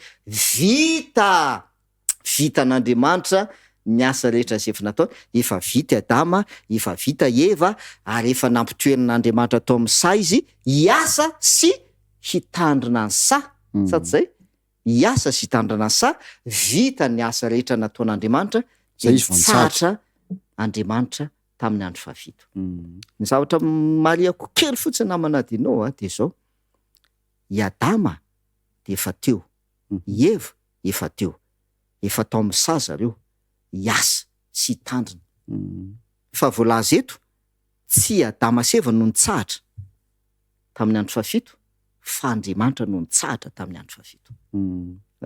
Zavatra tsara zany i Adama nefa teo i Eva nefa teo fa voalaza fa Andriamanitra no nitsahatra vita ny asa de Andriamanitra no nitratra tamin'ny asany tamin'ny andro fahafito fa tsy Adama sy Eva. Io zany ny zavatra mametraka tsara hoe aika zany le fitsarana, le andro fitsarana tsy an'olona kay le izy fa n'Andriamanitra mihitsy ka io andro fitsarana io anazy io satria profon'izany izy no nitsahatra tamin'io izy mihitsy no nitsahatra tamin'ny andro fahafito. Ia, raha manaraka tsara le filaran'le andiny zany tsika de ohatran'ny misy miantsoro mianotra satria ary amin'ny andininy voalohany izy efa mitsahatra ny aty amin'ny andininy tantara izy hoe nisan'izao hoe namolona ny Eva izy namolona ny Eva izy zay zany mila mijerevantsika zay fisoany zavatra zay fa i Adama sy Eva efa noforonina talohany andro fahafito fa tsy hoe taty aorianany andro fahafito zay vao namolona ny Eva Andriamanitra talohany andro fahafito. Ia, misy adihevitrany koa mandeha miresaka ny hoe fitsarana io manao hoe an'ny jiosy io ahoana ny hevitry ny soratra masina manoloana an'izay satria i Adama sy Eva aloha zany hoe mbola tsy voafaritra hoe jiosy ve izy sa tsy ahoana le fanizin-kizinana hoe an'ny jiosy io tsy mahakasika ny kristianina io zay mahazo laka am'izao fotoana izao maro anisany mankatohana zay firehakevitra zay. Ndao ary ndao Hebreo vakitsika Hebreo toko fahefatra ny andininy fahasivy sy ny fahafolo. Hebreo toko fahefatra ny andininy fahasivy ka hatramin'ny faha 12 tsy manina mihitsy. Hebreo toko fahefatra ny andininy fahasivy hatramin'ny faha 12. Koa dia mbola misy sabata fitsarana ho an'ny olon'Andriamanitra fa zay niditra tao amin'ny fitsarany dia izy koa no nitsara tamin'ny asany tahaka n'Andriamanitra tamin'ny azy. Koako sika azo toiditra amin'izany fitsarana izany. Fandrao isy olona latsaka amin'ny tsy finoana tahaka izany koa. Zay. Io angamba mamala le fanontaniana voalasanao teo sady manamafy ihany koa le hoe Andriamanitra mihitsy ne no nitsahatra tamin'ny andro fahafito tamin'ny andro sabata voalazany eto hoe sabata le andro fahafito. Sady zay sabata le andro fitsarana. Koa dia mbola misy sabata fitsarana ho an'ny olon'Andriamanitra. Ho an'ny olon'Andriamanitra, ho an'ny olon'Andriamanitra. An'Andriamanitra le izy de nomeny ho an'ny olona le sabata mba hitsara ny olona. De zay le hoe mbola misy sabata fitsarana ho an'ny olona tsy ho an'ny Jiosy ihany. Raha ny Baiboly vakitsika fa mazava be ho an'ny olon'Andriamanitra. Raha ny tena marina araka ny fanazavantsika an'le vavaka ho an'ny zanak'Andriamanitra. Satria Adama zanak'Andriamanitra. Sady zay le Luka toko fahatelo. Adama dia zanak'Andriamanitra. Koa de mbola misy sabata fitsarana ho an'ny olon'Andriamanitra, ho an'ny zanak'Andriamanitra zay miantso an'Andriamanitra hoe rainay eo. Satria io rainao io de nitsahatra izy tamin'ny andro fahafito. Dia enao ihany koa olona, enao ihany koa zanany de mitsahatra enao miaraka aminy amin'izany andro fitsarana zany. De manamafy an'izany le andiny fahafolo. De zero sala andiny fahafolo. Fa izay niditra tao amin'ny fitsaharany, tsy fitsaran'le olona, fa fitsaran'Andriamanitra. Izay niditra tao amin'le fitsaharany dia izy koa no nitsahatra tamin'ny asany, de eto amin'izay le izy tahaka an'iza izy tahaka n'Andriamanitra tamin'ny azy. Aika ianao zany rehefa mitsahatra am'le andro fahafito, am'le andro sabata, amin'ny mahazanak'Andriamanitra anao, de mitsahatra ianao tahaka an'izy izy, tahaka an'Andriamanitra mitsahatra tamin'ny asany Genesis 2:2 ka hatramin'ny 7. Azo namanadinao le izy. De zay zany no ho amafisika kely le vavaka nampianarin' Jesosy ane, de hoe rainay zay ny an-danitro, ka raha miantso ianao hoe rainay zay ny an-danitra, io antsoina hoe rainao io fantaro fa mitsahatra izy io tamin'ny andro fahafito.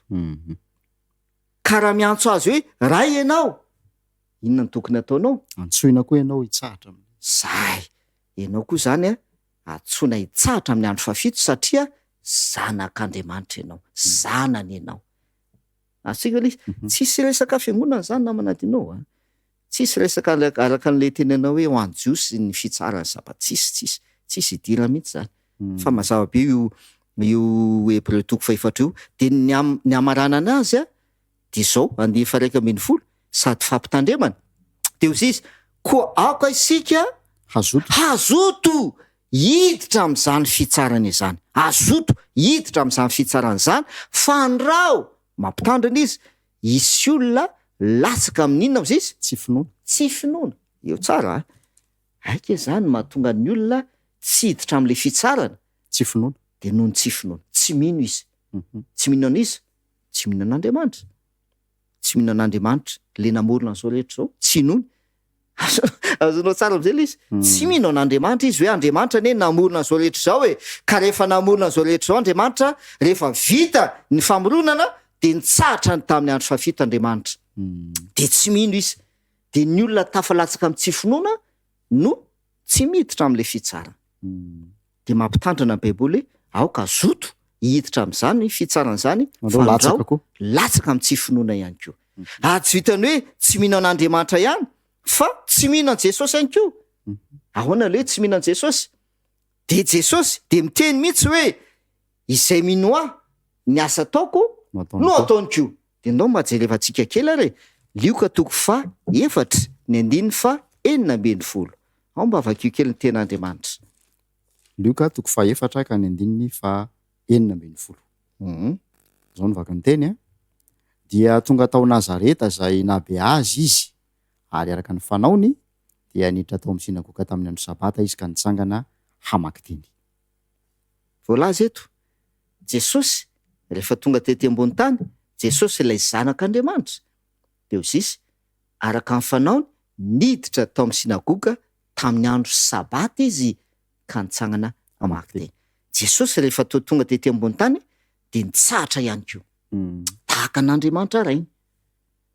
Dia izay le hoe latsaka amin'ny tsy finoana, tsy mino an'Andriamanitra ho paran'izao rehetra zao, ary tsy mino an' Jesosy, kanefa tsika de voalaza fa zanak'Andriamanitra amin'ny finoana an' Jesosy.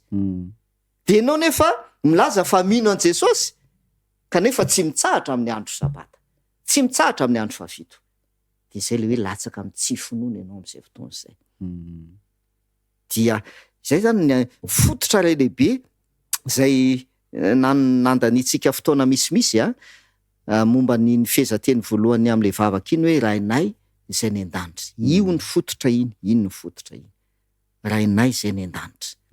Miainga avy amin'iny ny zavatra rehetrarehetra sy ny fivavahantsika ihany koa. Ino ny fototry ny fivavahana rehetra iny? Dikan'izay tsy hoe samy vavaka zay tiany vavahana, na hoe samy manao zay tiany ataony eo amin'ny any amin'ny fiangonana, tsy izay zany le izy, fa raha rehefa manaiky tsika ka manona ny vavaka iny hoe rainay izay ny an-danitra, dia tanteraka avokoa zany ny zavatra rehetra mifandraika am'izay eo amin'ny fiainan'ny olona tsirairay avy sy eo amin'ny fiainan'ny fiangonana ihany koa. Io zany namana dinao tsy misy idirany fampijerena io. Fampijerena hoe zareo mivavaka ary sy sisa, tsy zany. Fantaniana tokana nipetraka. Manaiky an'Andriamanitra ho ray ve ianao? Zay ihany. Manaiky an'Andriamanitra ho rainao ve ianao? ka afaka miantso ianao hoe rainay zay ny an-danitro de miankina amin'izay ny zavatra rehetra manaraka ho azy ny zavatra manaraka ho azy ny zavatra rehetra. ia mahafinaritra le famelabelarana pasteur manapetra nefa ny fotoanantsika isany nanaitra anaty eo lay andininy hoe raha fantatrareo fa marina izy zay manao ny marina no sananaterany dia fanindrina ho an'ny mpanaraka ny fandarana rehetra izany manaraka n'izay ohatra nasehon'i Jesosy izay eo amin'ny fanompoana an'Andriamanitra atao hoe tsy moramora ny andray fanapa-kevitra manoloana n'izany famelabelarana izany tena mila vavaka Aran'izany. Tsika mavaka ny mpijery sy mpanaraka ny fandarantsika. Mivavakantsika ray. Rainay zay ny an-danitro, te hanangana anay ho zanakao ianao satria fantatrao ny zavatra niseho teo amin'ny fiainan'olombelona. Ny amin'ilay fanahy izay manapaka eny amin'ny rivotra ka nahatonga anay ho lasa zanaky ny tsy fanarahana, zanaky ny fahateserana, zanaky ny fanozonana. Eny, noho ny fitiavanao anay dia te hamerina anay ho tonga zanak'Andriamanitra tokoa ianao, ary minonay sy antenainay fa rehefa ho avy tokoa Jesosy ilay zanak'Andriamanitra iseho eny amin'ireo lanitra dia handray ireo zanak'Andriamanitra rehetra ho any aminy ka hiara-monina aminy any amin'ilay fanjakan-lanitra. Kanefa dia ny ankehitriny dia tianao ho tanteraka ao amin'ny fiainanay ny mahazanak'Andriamanitra anay. Mivavak'izay aoka ny fanahinao tokoa no hiasa sy tarika anay mandrakariva eo amin'ny zavatra rehetra izay ataonay ka ho tanteraka aminay ane izany hoe mahazanak'Andriamanitra izany. Dia momba ny tsirairay avy amin'ny anaran'i Jesosy. Amen. Eny ary mankasitraka indrindra ny faharetanao nanaraka ny fandarantsika hatramin'ny farany min'izay fa tsy namono antoka anao velively ny fanjoina izany. Kasirana koa ny pasteur André Paradina Fanera nanaky ho fitaovana teo am-pelatan'Andriamanitra ny zarany fahatsarany tamintsika mianakavy. Manao mandra-piresaka dia manantena mbola ho tafaraka aminao indray amin'ny fotoana manaraka. Ka sitrapon'ny tompo. Mandra-peona tompo.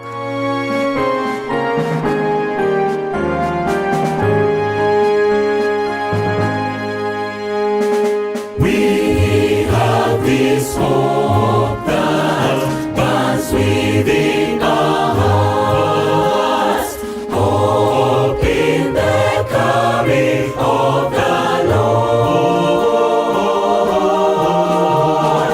We have this faith that Christ alone imparts, faith in the promise of His word.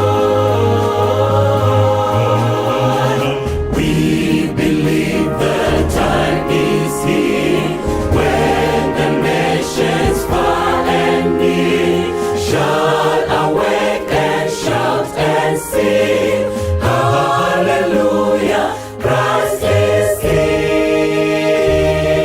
We have this hope that burns within our hearts, hope in the coming of the Lord. We are united in Jesus Christ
little talk with Jesus. Let us tell him all about our troubles. He will hear our faintest cry, and he will answer by and by. Now when you feel a little prayer will turn, and then you'll know a little fire is burning. You will find a little talk with Jesus makes it right.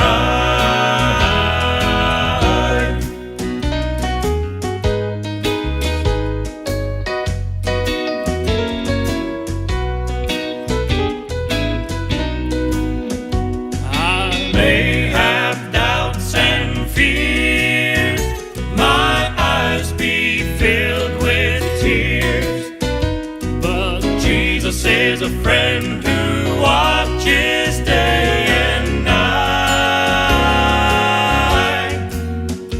I go to him in prayer, he knows my every care, and just a little talk with Jesus makes it right. Now let us have a little talk with Jesus. Let us tell him all about our troubles. He will hear our faintest cry, and he will answer by and by. Now when you feel a little prayer will turn, and then you'll know a little fire is burning. You will find a little talk with Jesus makes it right, and you will find a little talk with Jesus makes it right.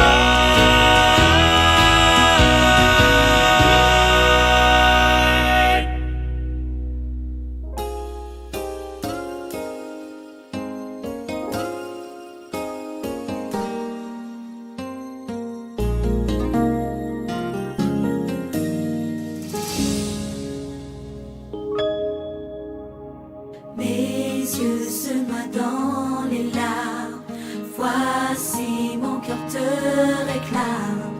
Mes jours sans pénitence, les nuits pleines de souffrance. Mon âme est remplie d'effroi, meurtrie par ce que je vois. Mais Jésus, je sais, tu es là. Mon refuge est dans tes bras, mon refuge est près de toi. Mes yeux se noient dans les larmes, voici mon cœur te réclame. Mes jours sans pénitence, mes nuits pleines de souffrance. Mon âme est remplie d'effroi, meurtrie par ce que je vois. Mais Jésus, je sais, tu es là. Mon refuge est dans tes bras, mon refuge est près de toi. Père, entends mon cri, viens transformer ma vie. Jésus, mon ami, viens transformer ma vie. Oh mes Saint-Esprit, viens transformer ma vie. Jésus, j'ai confiance en toi, tu n'es jamais loin de moi. Me voici, je viens à toi, tu es ma vie et ma joie. Jésus, je viens te louer, t'exalter, te contempler et m'unir aux voix des anges pour chanter ses louanges.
rehetriza nandre maro aza de iray ianeo amin'ny Jesu Kristy na samihafa zany fiaviana de iray any sika aminy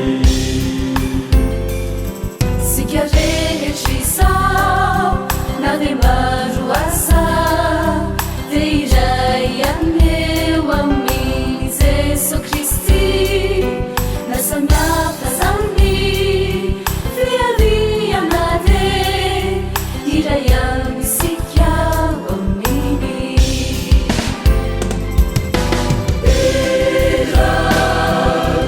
Isikiza nikamana fana iray umamea nuiluna nikamana mulina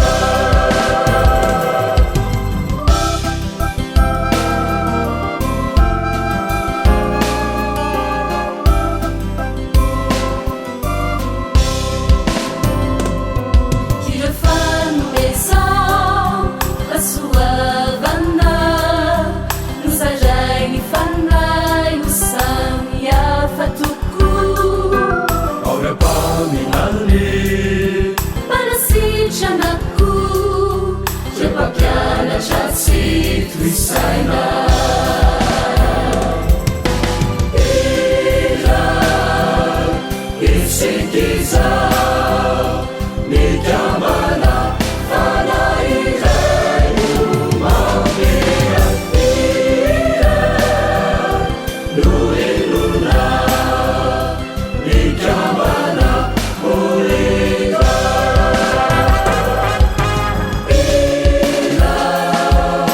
Isikiza nikamana fana iray umamea ila nuiluna nikamana mulina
Hanadinanawa ukavaliu taizariano fumia unanurinanita tsinutsiruna tsiovao kinunamumwazu kwa falyanau iza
fa le miarabantsika indray ry namana malala manaraka an'izao fandarana tiantsika izao miaino sy mijery ary manolotra ny fiadanan'ny tompo amintsika tsiraray avy any amin'ny isa-tokantrano any amin'ny takariva ity isika dia andray fampahirezana lehibe avy amin'ny tenin'Andriamanitra fampahirezana mitondra ny lohateny hoe miaraka amin'i Jesosy ao amin'ny tafio-drivotra lohahevitra lehibe zany ary heverina fa mahakasika ny tsirairay avy amintsika izany lohahevitra izany miaraka amin'i Jesosy ao anaty tafio-drivotra alohan'ny hainontsika ny hafatra lehibe sarobidy hitondra fampahirezana sy famonjena ao antsika avy eo amin'ny soratra masina andeha isika hiaraka hivavaka isika.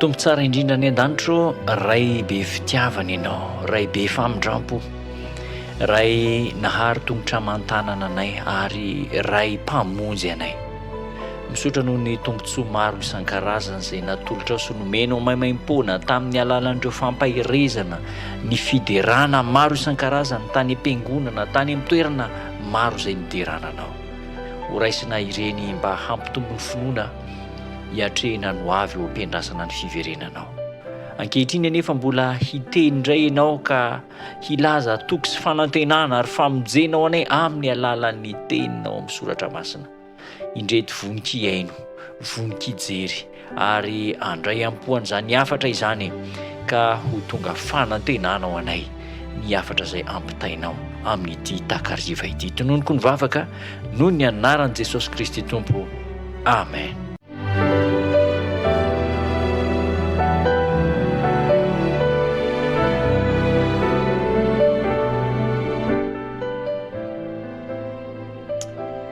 Lohahevitra lehibe araky ny nambara tery am-boalohany no jerentsika manao hoe miaraka amin'i Jesosy ao anaty tafio-drivotra miaraka amin'i Jesosy ao anaty tafio-drivotra rehefa miresaka an'izay lohateny izay isika dia efa maro amintsika ny efa mahazo an-tsaina ilay tantara izay nitranga efa fantatsika rehetra ilay tantara izay nitranga tamin'ny Jesosy nandeha teny ambony ranomasina tao anaty sambo kely niaraka tamin'ny mpianany ary nisy tafio-drivotra tamin'izay fotoana izay ny lahateny ny misy an'io tantara io dia voasoratra ao amin'ny filazantsara ny soratan'i Matio toko 9 manomboka amin'ny andininy 7 hatramin'ny andininy 7.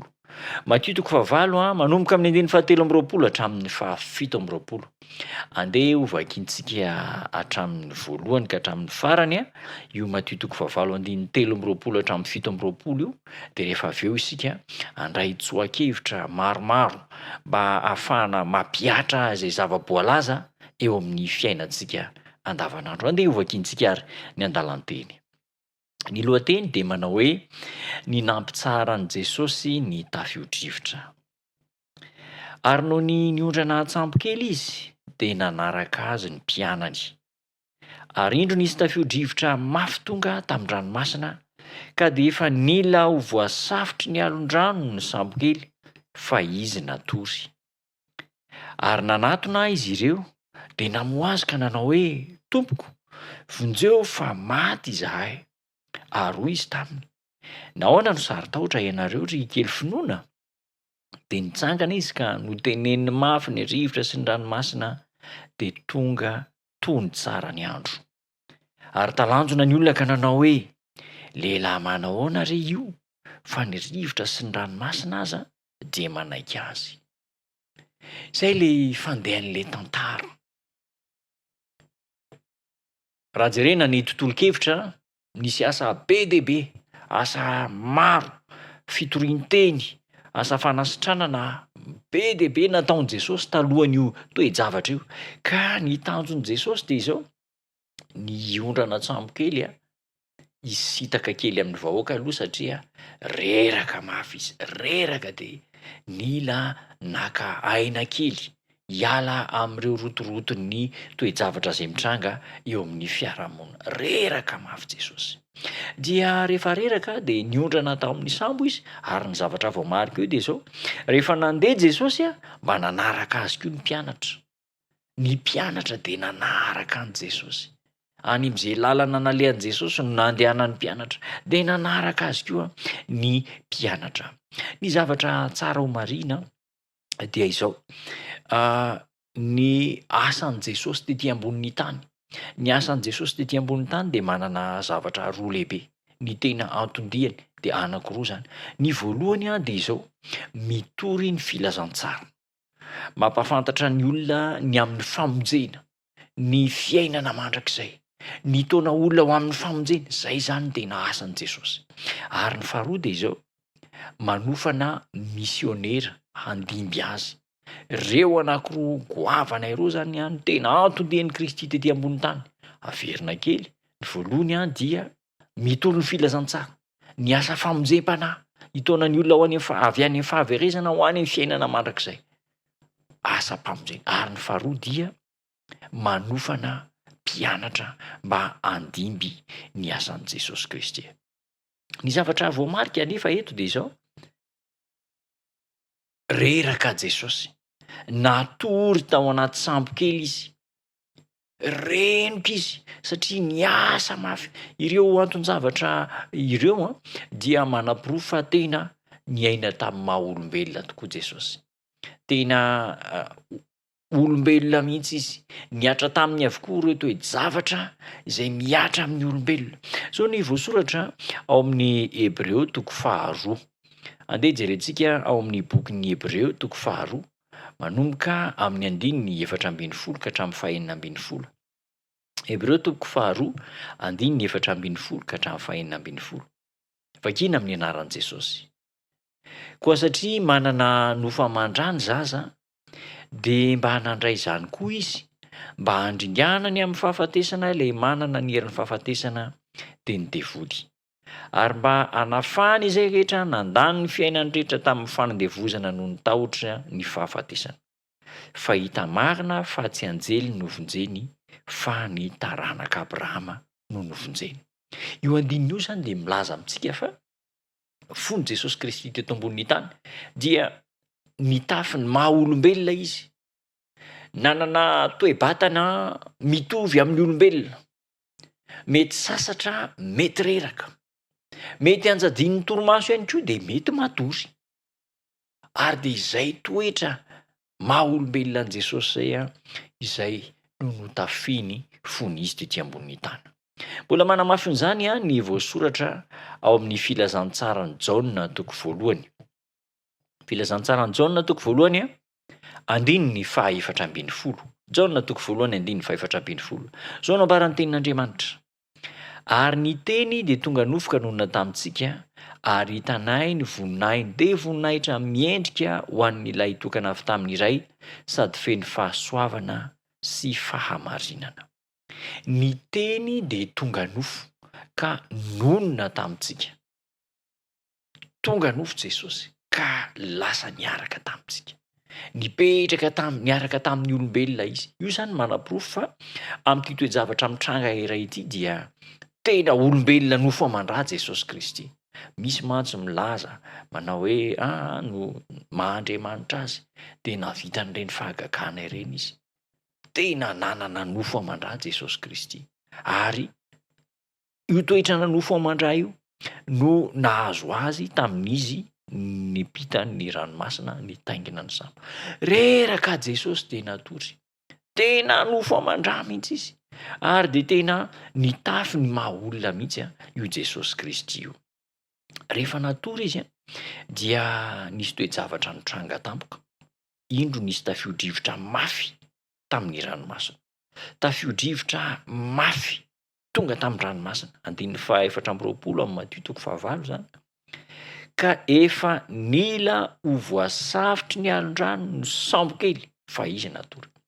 Tena mafy mihitsy zany tafio-drivotra izany.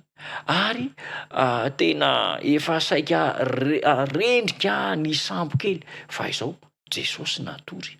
Ny zavatra mahagaga ihany koa dia izao, hanaporofontsika hoe tena olombelona Kristy dia ao anatina tafio-drivotra be ny ambony ranomasina, izay tsy ahafahana miverina intsony, fa efa eny ampivoan-dranomasina eny raha teny amin'ny sisitsisiny manko mbola mety nisy hevitra ihany hoe hiverenana any amin'ny torapasika fa azo antoka efa teny ampivoan-dranomasina Jesosy Kristy ka tsisy hafahana mamonjy morona intsony na torapasika dia mahagaga Jesosy matory. Zany manam-poro fa tena tao anatin'ny harerahana tanteraka io Jesosy Kristy miaraka amin'ny mpianana io natory Jesosy Kristy satria reraka dia ny zavatra nitranga rehefa natory Jesosy hitan'ny mpianatra ny toe-javatra nitranga dia nanatona any Jesosy ny mpianatra ka namoa azy, nanatona any Jesosy ny mpianatra ka namoa azy. Jesosy ao anaty sambo kely matory, ny mpianatra manatona any Jesosy namoa an Jesosy. Inona no dikan'izany? Hoy ny mpianatra manao hoe tompoko vonjeo fa maty izahay. Adin'ireo mpianatra ireo fa tia Jesosy Kristy tia teo aloha teo dia nanasitrana ny marary. Io Jesosy Kristy io teo aloha teo dia nanasitrana ny rafozam-bavon'i Petera miaraka amin'ny olona maro. Adin'ireo mpianatra ireo fa io Jesosy io dia nanasitrana ny mpanompon'ilay kapiteny. Narary avokoa ireo olona ireo dia nanaovan'i Jesosy fahagagana.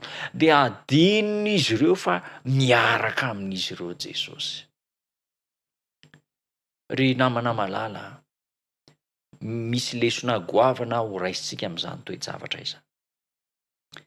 Rehefa todi-zavatsarotra isika matetika eo amin'ny fiainana dia adinontsika ny fomba nitantanan'Andriamanitra ny fiainantsika tamin'ny lasa. Adinontsika fa efa be dehibe ireo tombontsoa hita maso voapirofo izay nataony Kristy tamin'ny fiainantsika. Fa ny olana eo amintsika dia mifantoka loatra amin'iny toe-javatra mitranga eo amin'ny fiainantsika iny. Nifantoka be dehibe tamin'ilay tafio-drivotra ny mpianatra ka adinony ny fahagagana rehetra nataony Jesosy tany aloha. Adinony fa ity Jesosy izay matory ity dia afaka manao fahagagana, afaka miasa na dia ao anatin'ny torimaso aza. Io Jesosy io adino ny mpianatra fa tamin'ny anaran'ilay Andriamanitra velona no mifeny toe-javatra rehetra manan-kery ampitsatra zao tafio-drivotra izao. Natahotra mafy ny mpianatra, natahotra adino ny zavatra rehetra izay nataon'i Kristy tamin'ny lasa. Misy mpaminany mpanoratra ara-pilazantsara manao hoe ny tena zava-doza indrindra eo amin'ny fiainana kristianina dia ny anadinointsika ireo zavatra efa nataon'ny Tompo tamintsika tamin'ny lasa. Adino zany zavatra izany. Rehefa tody zavatsarotra, inona moa no mahatonga an'izany? Satria mifantoka be dehibe eo amin'ilay toe-javatra sarotra miatra amintsika fa tsy izay nataon'ny Tompo tamintsika tamin'ny lasa. Tsy izay nitranga tamin'ny lasa, izay nitantanan'Andriamanitra ny fiainantsika tamin'ny lasa no ifantohana fa amin'ilay toe-javatra sarotra. Ekena fa rehefa tody zavatsarotra isika eo amin'ny fiainana dia mitady ny fomba rehetra izay ahafahana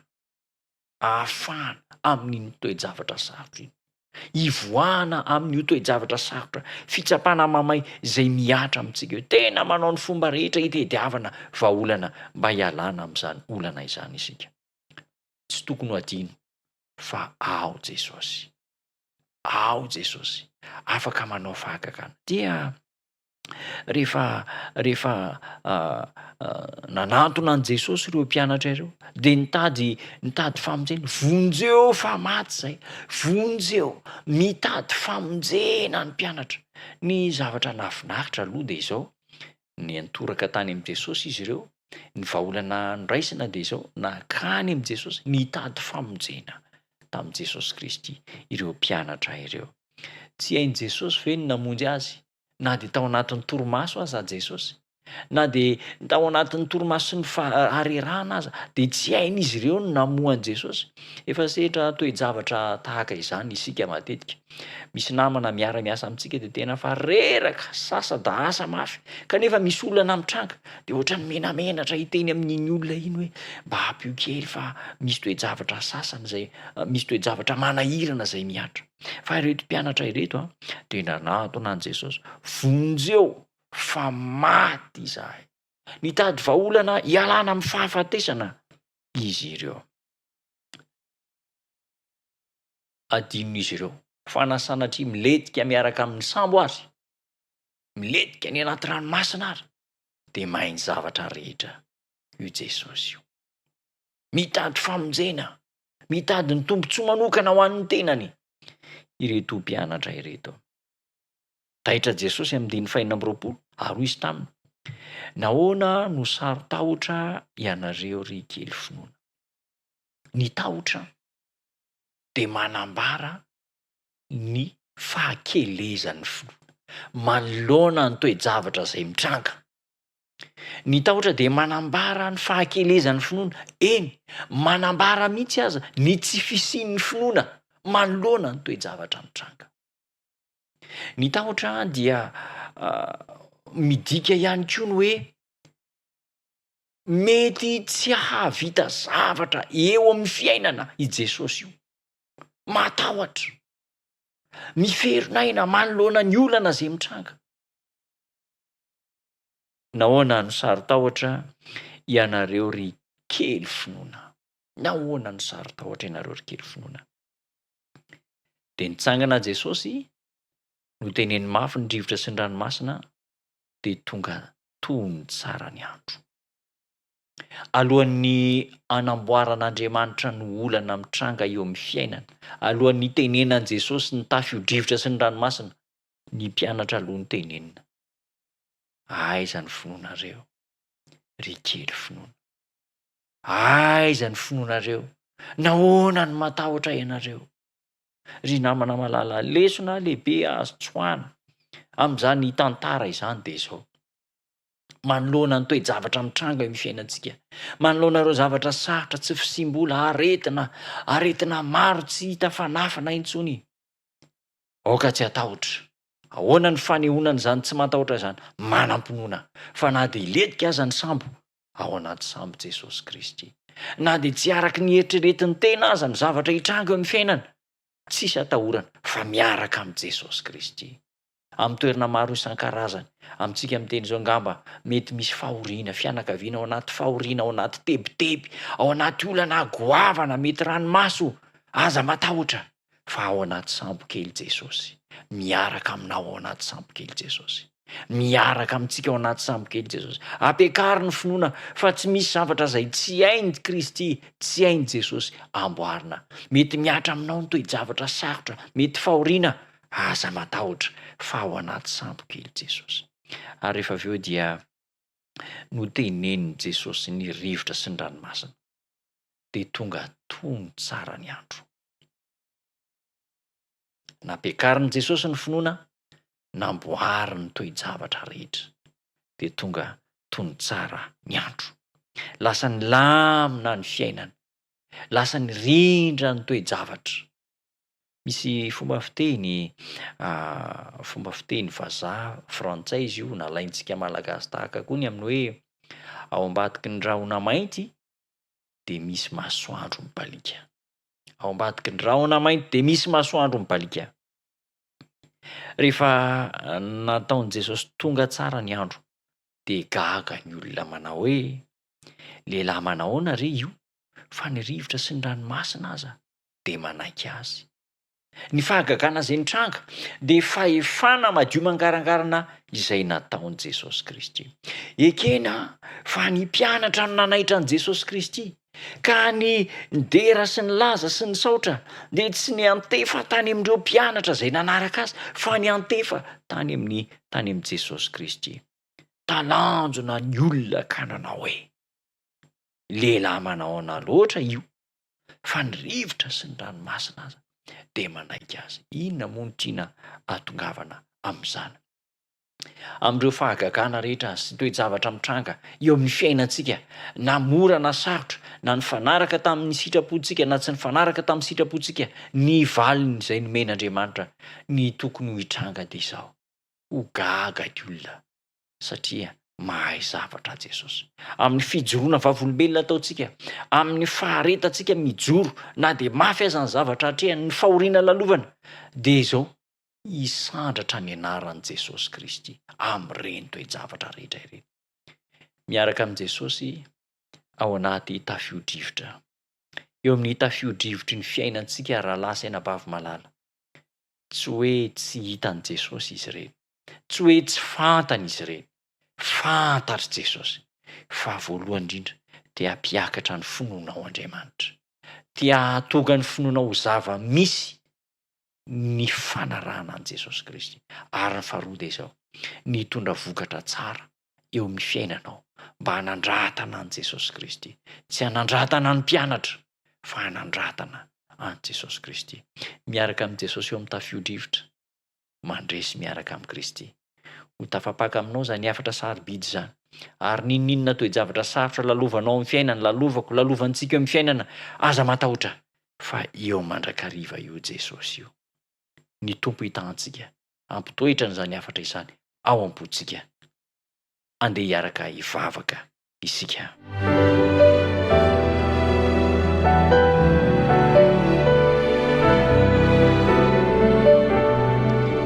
Tompo tsara indrindra ny an-danitro, misaotra anao lehibe zahay no ny afatra nomenao anay. Tsy miafina aminao ireo tafio-drivotra sy onjan-drano izay misy eo amin'ny fiainan'ny isambatan'olona. Mahay zava-mahagaga nefa ianao, afaka mampitony ny onjan-drano sy ny tafio-drivotra eo amin'ny fiainanay. Eny fa na dia mahatory aza ianao tamin'ny andron'ny mpianatra, dia afaka manao zava-mahagaga satria mahay ny zavatra rehetra ianao Jesosy. Ankehitriny ianao fa any an-danitra any, efa mahafantatra ny olana mitranga amin'ny fiainanay, efa tsy matory intsony ianao fa efa mitafy ny Mahandriamanitra ianao. Tombo tsara, entina aminao ny adinay, entina aminao ny aiasy, ny tebiteby, ny olana iseho ny voninahitra aho, ary ho voavonjy izahay. Tombo tsara, aza vela hatahotra sy tebiteby sy tsy hanampinoana izay, fa apakaro mandrakariva ny finoanay mba hananana fijoroana mahatoky aminao. Da io ny mpanaraka izao fandarana mahafinaritra izao, ka hitondra toky sy fanantenana azy ny afatra izay nampitaina, indrindra ireo ao anatin'ny toe-javatra sarotra, ny tsy fisinasa, ny tsy fananam-bola, ao anatin'ny fahoriana, ampahery azy ireny ianao ary hamonjy azy. Da io ny tsirairay avy aminay, amin'ny anaran'i Jesosy Kristy Tompo nanonako ny vavaka. Amen.